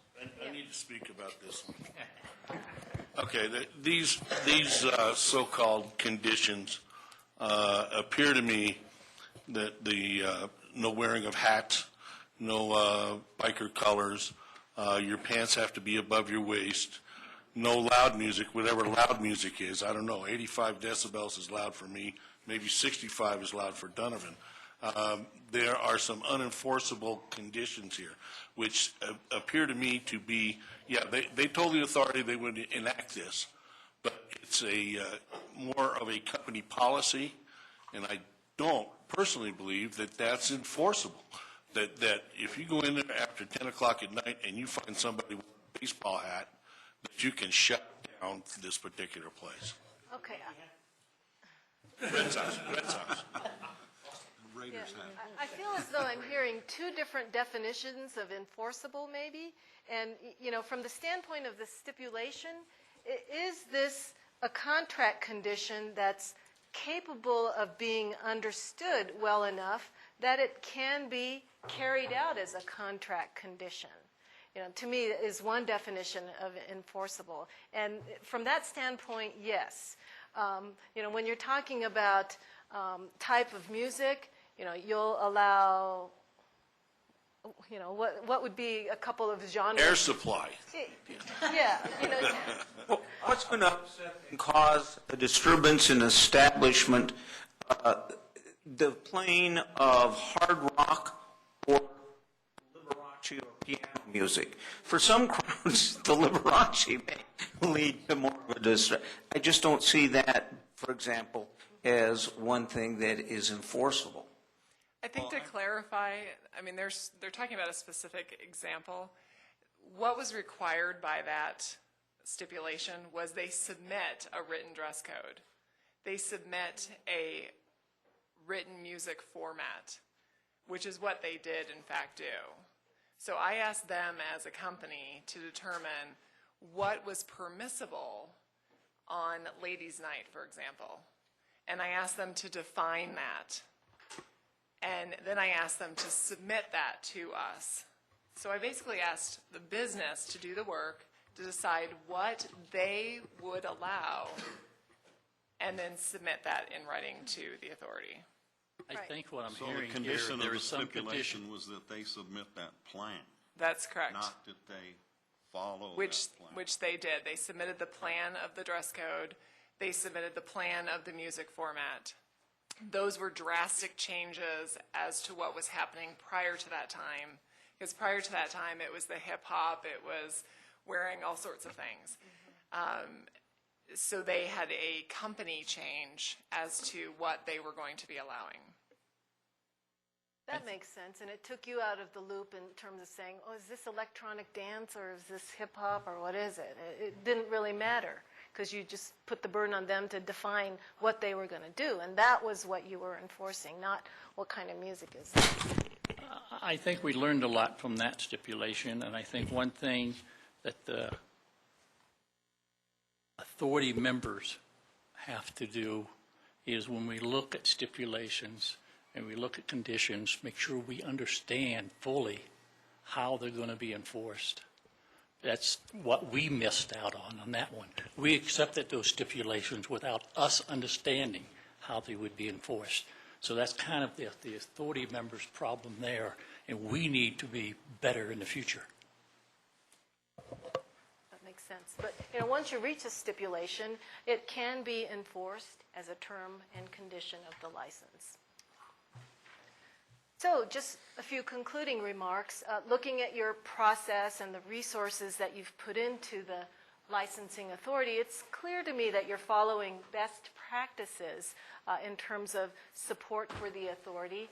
You're state-of-the-art in terms of articulating clear legal standards that apply to your decision-making process, as well as the procedures that you follow. And so I think you have all of the tools in place for good, sound decision-making, defensible decisions, and reducing the risk of liability. I really commend you for the great work that you've done in putting state-of-the-art practices and procedures in place. So with that, I'll stop and see if there are any other questions. I really appreciate all of the questions and participation tonight. I don't have a question, but I do have a comment. That everything you suggested, in my estimation, we've been following for a very long time, and just to let the council know that we're trying to do the best we can. I'd like to comment that my impression is the city's legal staff has guided us along the way to handling new things that we didn't deal with before. Stipulations just all of a sudden were something we were dealing with that we hadn't dealt with, and I think they've done a wonderful job not only of developing these things but educating us on what to do and how to follow that.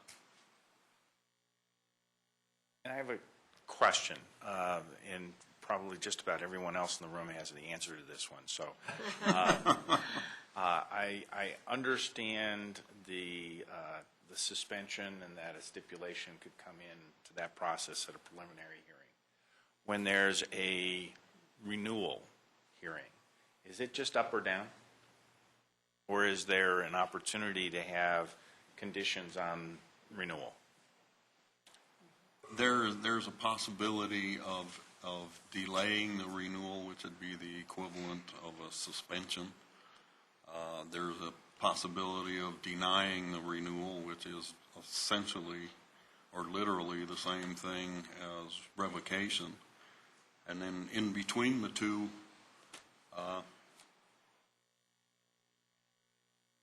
there really isn't much. So it's almost an up or down with the option of a few days to delay it. Usually when this happens, at least recently when this has been happening, the license is already expired and they've been allowed to stay in business pending dealing with the renewal. And at the point we get it, they're actually operating with their license expired. So it gets to be a really critical time, and I'm not quite sure what the time frame is between when the time is up and they actually have to have their renewal approved. There is a time. There isn't a time for the renewal. Yeah. And then, because the state considers it into the local licensing authority as soon as the local licensing authority gets it. No matter how long it takes, the state considers it a license that is in the realm of approval. and then just to reiterate, there's a very wide latitude of conditions that can be imposed in the renewal process. There isn't the intervening stage where the prosecutor steps in and essentially entertains plea bargains, but very, very wide latitude of conditions. In fact, I think we probably even haven't tapped into as much authority as we do have in that area. Is there any issues or concerns that any of the board members would like to bring up to the council that has not been addressed? I would like at some point a little more clarity on the renewal process. If it is not up and down, what other options do we have? And it comes to mind, since this is not a revocation, but that it is not renewed, would this allow the licensee then to reapply for a new license without prejudice? In my opinion, there's three options on renewal. There's approval, approval with conditions, and then non-renewal. And those are what you, so it is pretty much an up or down, but your up could also be that there are conditions to address the concerns that brought the renewal before you. Donovan, did that answer your question? Except for the part, if they were not to have their license renewed, would they have the legal ability to reapply for a new license without prejudice? Well, they'd just be back in front of us, and we... Yeah. Yes, it'd be different standard. I'm just a little confused about the legal standard. Well, it does ask on the application whether you've had, if you're applying for a new license, it asks on there, on the application for new licenses, if you've ever been revoked or if you've ever had a license. It asks that question. So yes, I suppose there would be prejudice if you weren't renewed for a license. Well, but what I'm saying is, what I understanding, we discussed this at the beginning of the session, that there is a difference between a revocation and a renewal, and perhaps that the standards on the renewal are a little more relaxed. So coming in for a new license with that in front of them, we're operating on a different standard at that point. Let me just say something here. If the license is not renewed and there's no violations, it just wasn't renewed because there was a lot of trouble around the place, a health, safety, welfare issue or whatever, then that person is not a convicted felon. He has enough money to apply for a license. He owns the property. He has a valid lease. He has the petition and gets 80% of the neighbors to say that this liquor license is what they want. What recourse do we have to say, sorry, pal, you can't have that license? I don't think we do. Right. That's correct. Each case would be decided on its own merit. And it's all about the character piece. If they are covering all those other issues and they're okay, then it really comes down to the character piece. And that's your call. Mm-hmm. Whether they are of good moral character in your eyes, or because it's not the council's, No, I understand. it's the board's eyes, whether they're of good moral character. I understand. So I'm just trying to that's answer. going to come down, and one you may feel has good moral character, and another you may feel doesn't. But to me, feelings are kind of irrelevant, personal feelings to me. You have to go by what's presented to you in the room there. And none of it, if the guy's license is not renewed, then he says, well, yeah, maybe I had the wrong kind of a place, and now I'm going to come in and I'm going to have a champagne bar or something like that, and he has the right amount of money and makes it and gets approval from the area around him. How can we deny that? I mean, I don't see how you could. What about the one we just had that was not renewed because the guy gave it up? He gave it up. If he comes back and he meets all the requirements, how can we not give him a license? Just like we would deny anybody a license if we felt this person was not suitable to operate a liquor establishment in Littleton, we would deny the license. But now, it's no different than in a any situation where we suspend or revoke the license, yes, I could say, sorry, you've had a license here before, you weren't a good, you didn't run a decent place, so you can't have a license.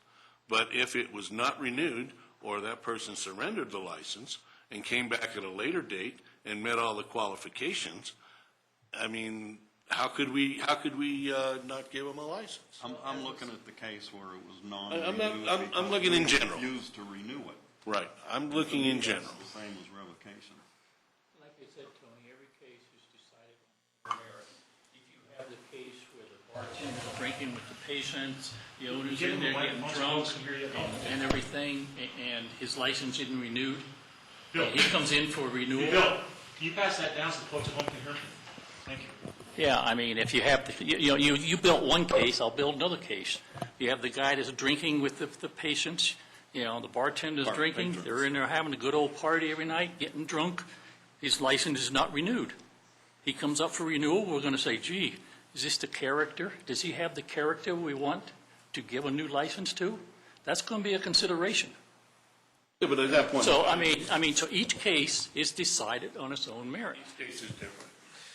And you're not going to renew you're not going to not renew somebody because they've been a perfect. There's going to be reasons why you didn't renew. But I mean, something along those lines would have to be documented in some point. Mm-hmm. Well, I think the bottom line is that's why we have a liquor authority. This is exactly why we pay you all so much to do this. That's right. That's why we You get guys the big get to bucks. figure it out. I think we were back to Donovan. Did he ever get an answer? Why don't we try to move this? Yes, I got an answer. Okay, good. Why don't we try to move this into the policy discussion regarding council authority and the licensing authority and the law enforcement. Kirsten, did you want to start us off on that? Okay, so I think this is a policy issue, and I think Michael and Chief Coogan probably have more to offer here, but really what we want to have is the opportunity for you, because we understand that you struggle with the competing interests of the business and keeping that business running versus the public safety, health, welfare issues, we've learned is one word tonight. And so we thought that it'd be beneficial maybe if Chief Coogan also could offer some insight on enforcement mechanisms when it comes to these sort of establishments. Michael, do you have anything else to add to that?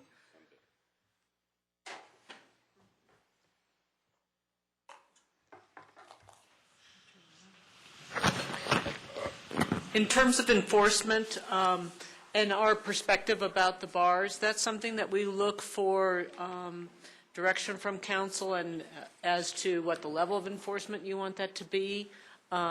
We do respond obviously to calls. We encourage the bars to call us if there is an issue. One concern we have is that when we encourage them to call us and then we cite them for calling us for matters they may not be involved in, it puts them in a pretty difficult situation there where they're actually being punished for it. We do experience bars who have issues that don't call us, and historically it's always been like that, that we're not aware of what's going on in there, so we don't document it, so it doesn't come to you. That doesn't mean there aren't problems in other places. It just means that they're very careful about phone calls that occur to the police.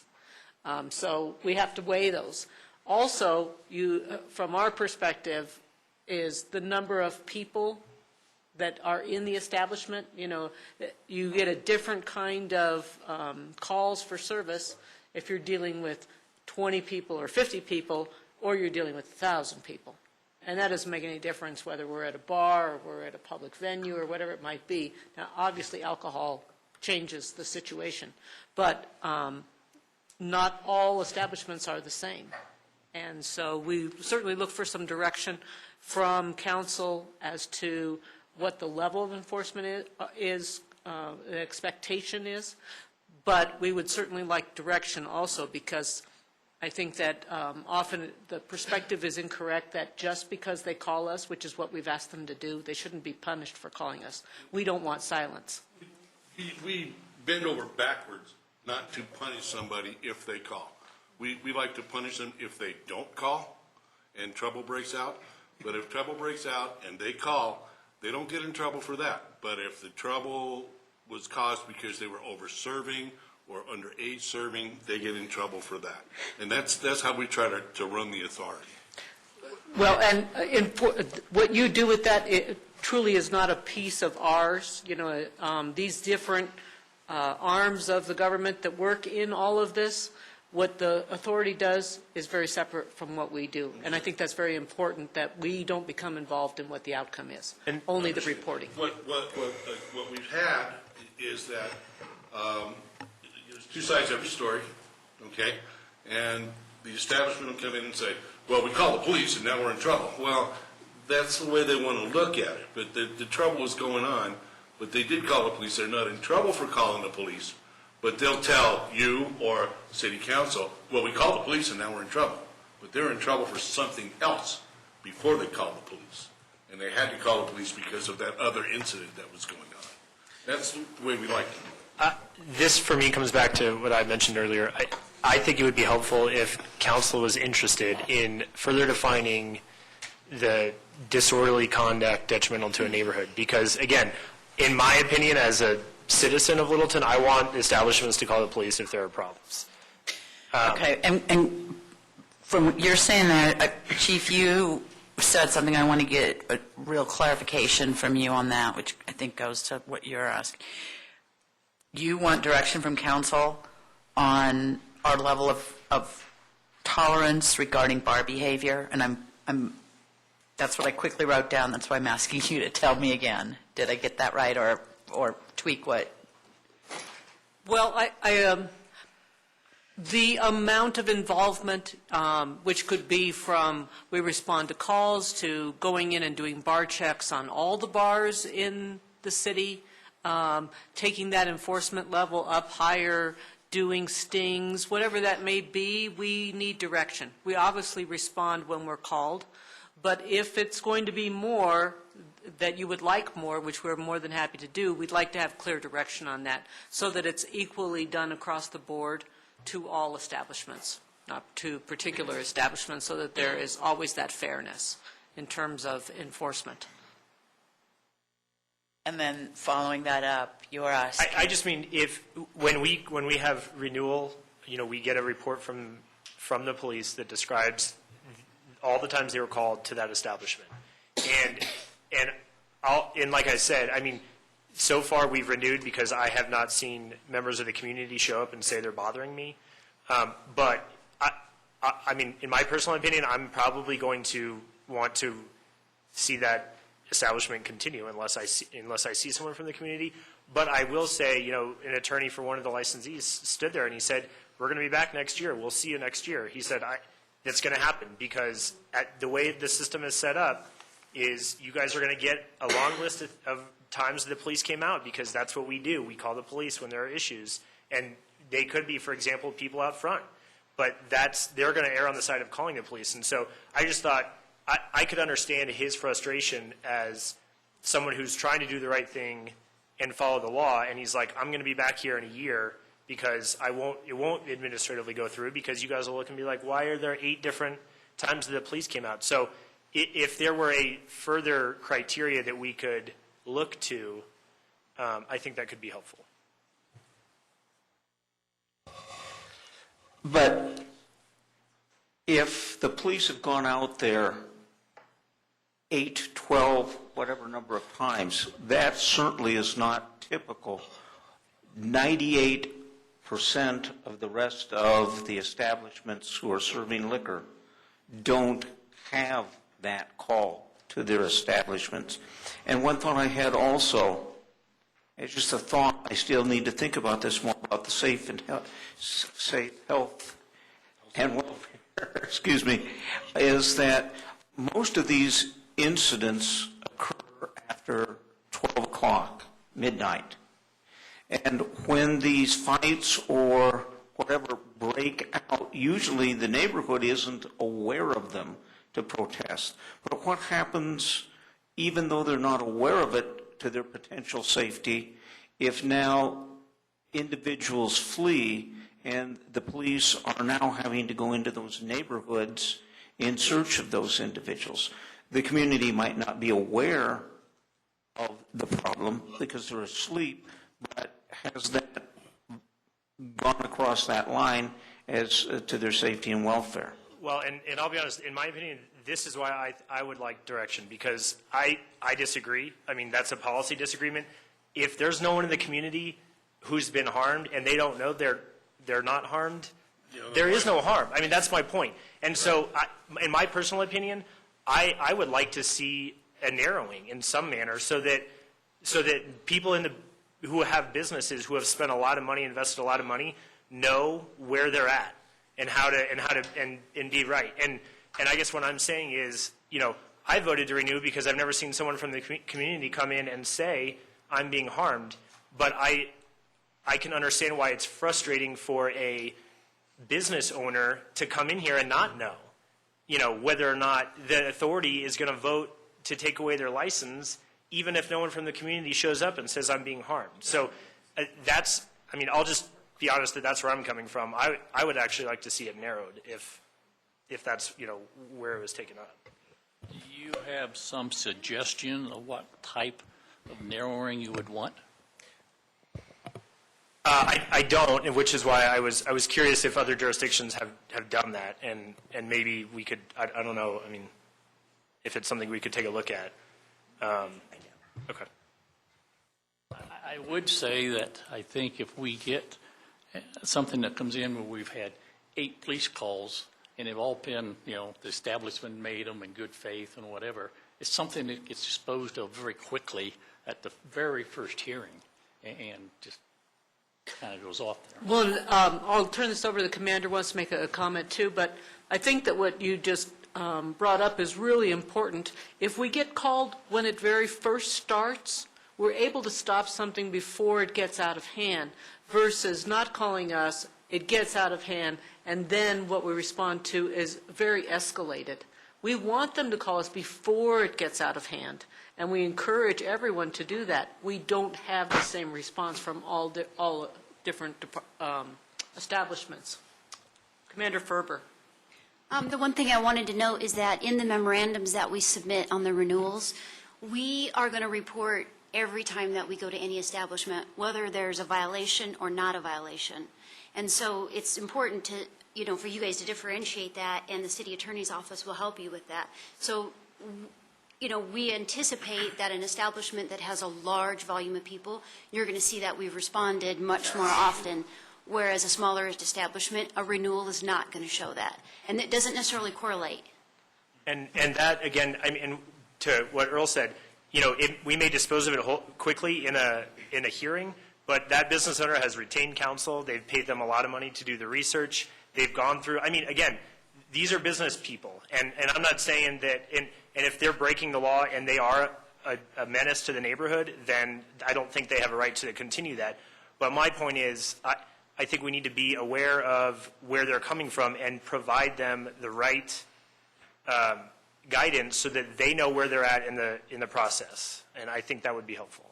I just want to address that. I think we have addressed that licensee's comments about I'll be back here next year.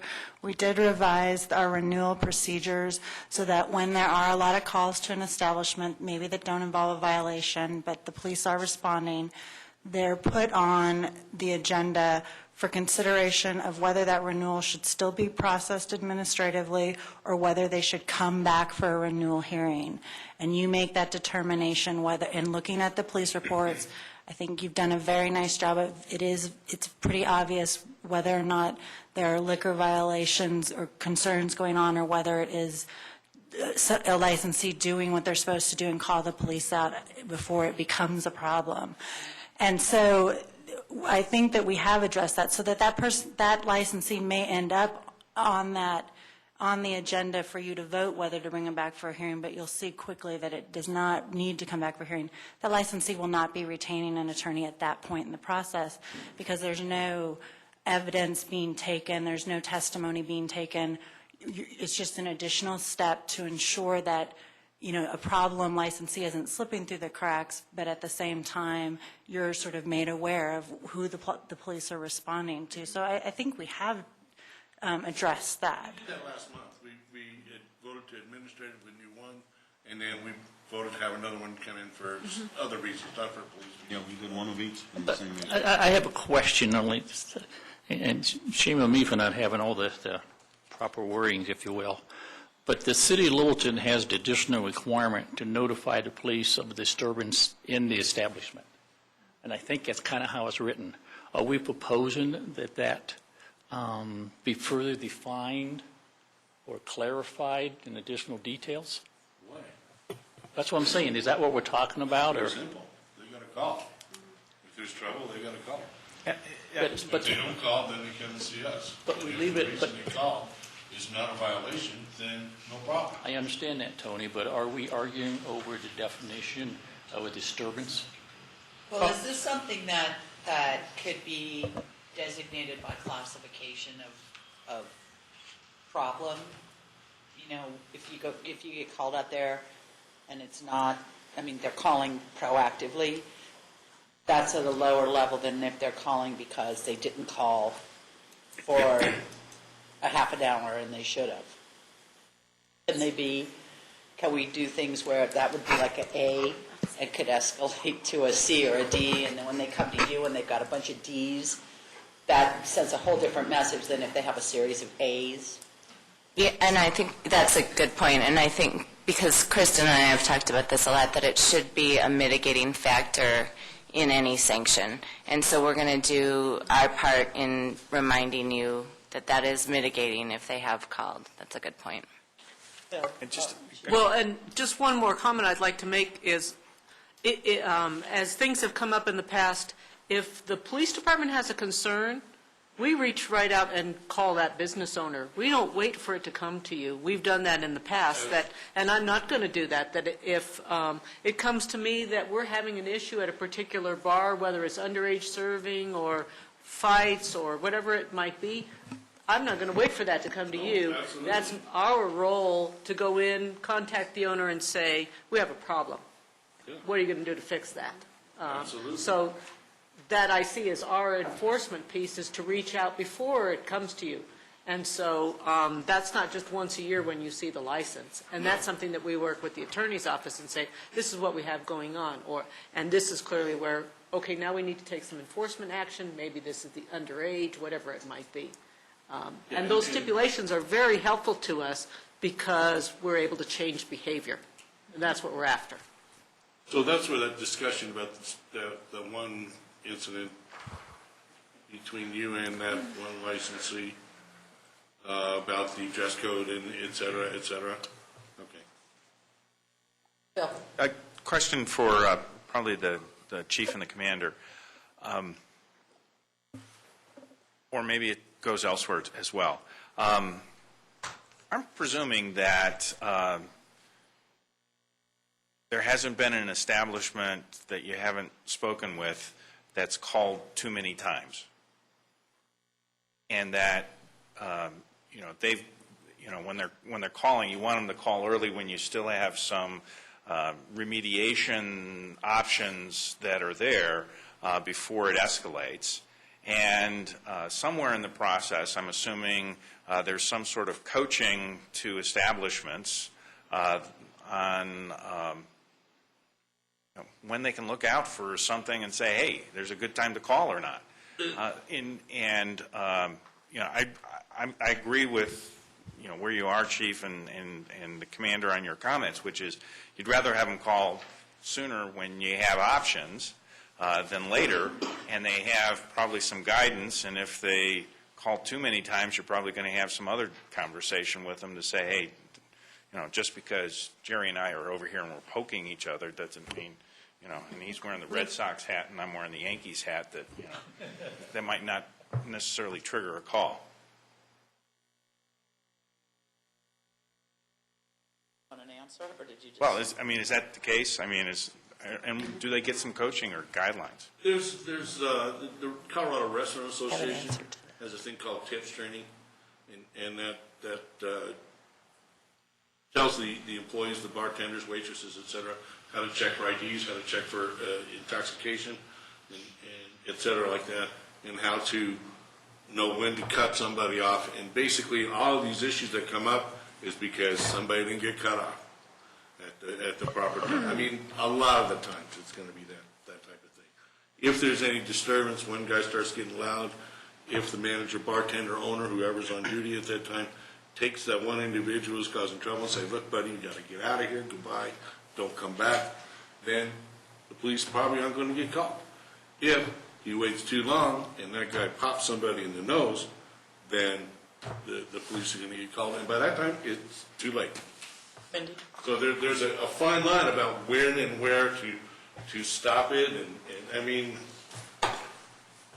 We're going to have the city clerk, or the deputy city clerk over in Inglewood, and I and Colleen, the deputy clerk here, have teamed up, and on March 28th, we are going to invite over at the city of Inglewood all the businesses in the city of Littleton, and we're going to do some training along those lines for the actual businesses so that they have an opportunity to ask questions, and those particular questions, are we going to get in trouble if we call, and help this along, because they are having the same issues over in Inglewood. And so we're going to do a joint training. We're going to have some people come from the state and talk to the businesses. So we're reaching out to the businesses and helping them have good relationships with the authorities and with the police officers.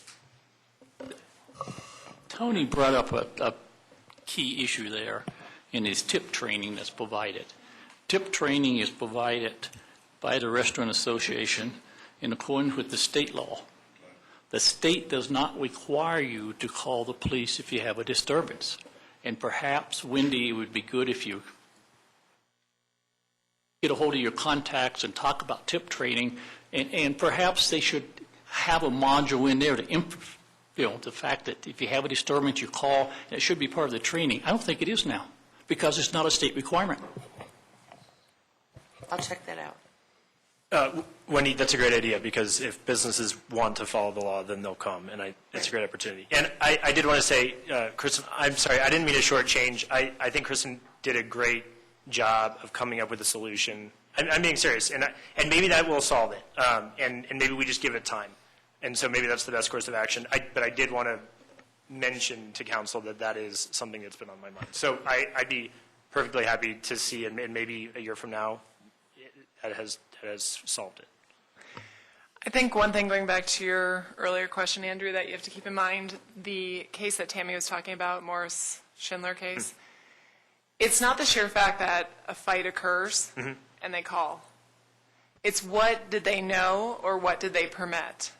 So whether it is them serving too much alcohol, whether it is them saying, hey guys, take it outside, fight across the street, but don't fight in our bar. Right. I think you have to look to those additional facts. So when they're coming in front of you for a renewal, it's not just the sheer number of complaints and the fact that there was a fight. There's going to be fights. There's young people drinking. It's going to happen. And maybe just a memo that describes that, and then that way we could look at it. When I said narrowing, maybe that's all it is a one-page legal analysis that says that there's some case law, and that would just be a great reference. It's not like a strict liability thing. Right. When you're speeding, you're speeding. Right. You're guilty. Right. And when you come talk to me and you tell me, oh, but I wanted to get home from my TV show. Right. Well, that's nice, but you were speeding. Right. This is different. There has to be actual knowledge. So I think if you keep that in mind, and maybe Kristen maybe can that's look all it at the would be case. is some of that Great idea. to look at. Our office, yes. Okay. Great idea. Great. Okay, does anybody else have anything else? We go home. If there's nothing else? Thank you so much. Thank you. I really appreciate it.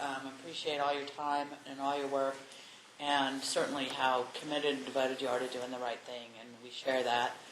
We got some good information tonight, and appreciate it. Hope it was helpful. Yeah. I think it was a very good discussion. I heard Tammy's presentation.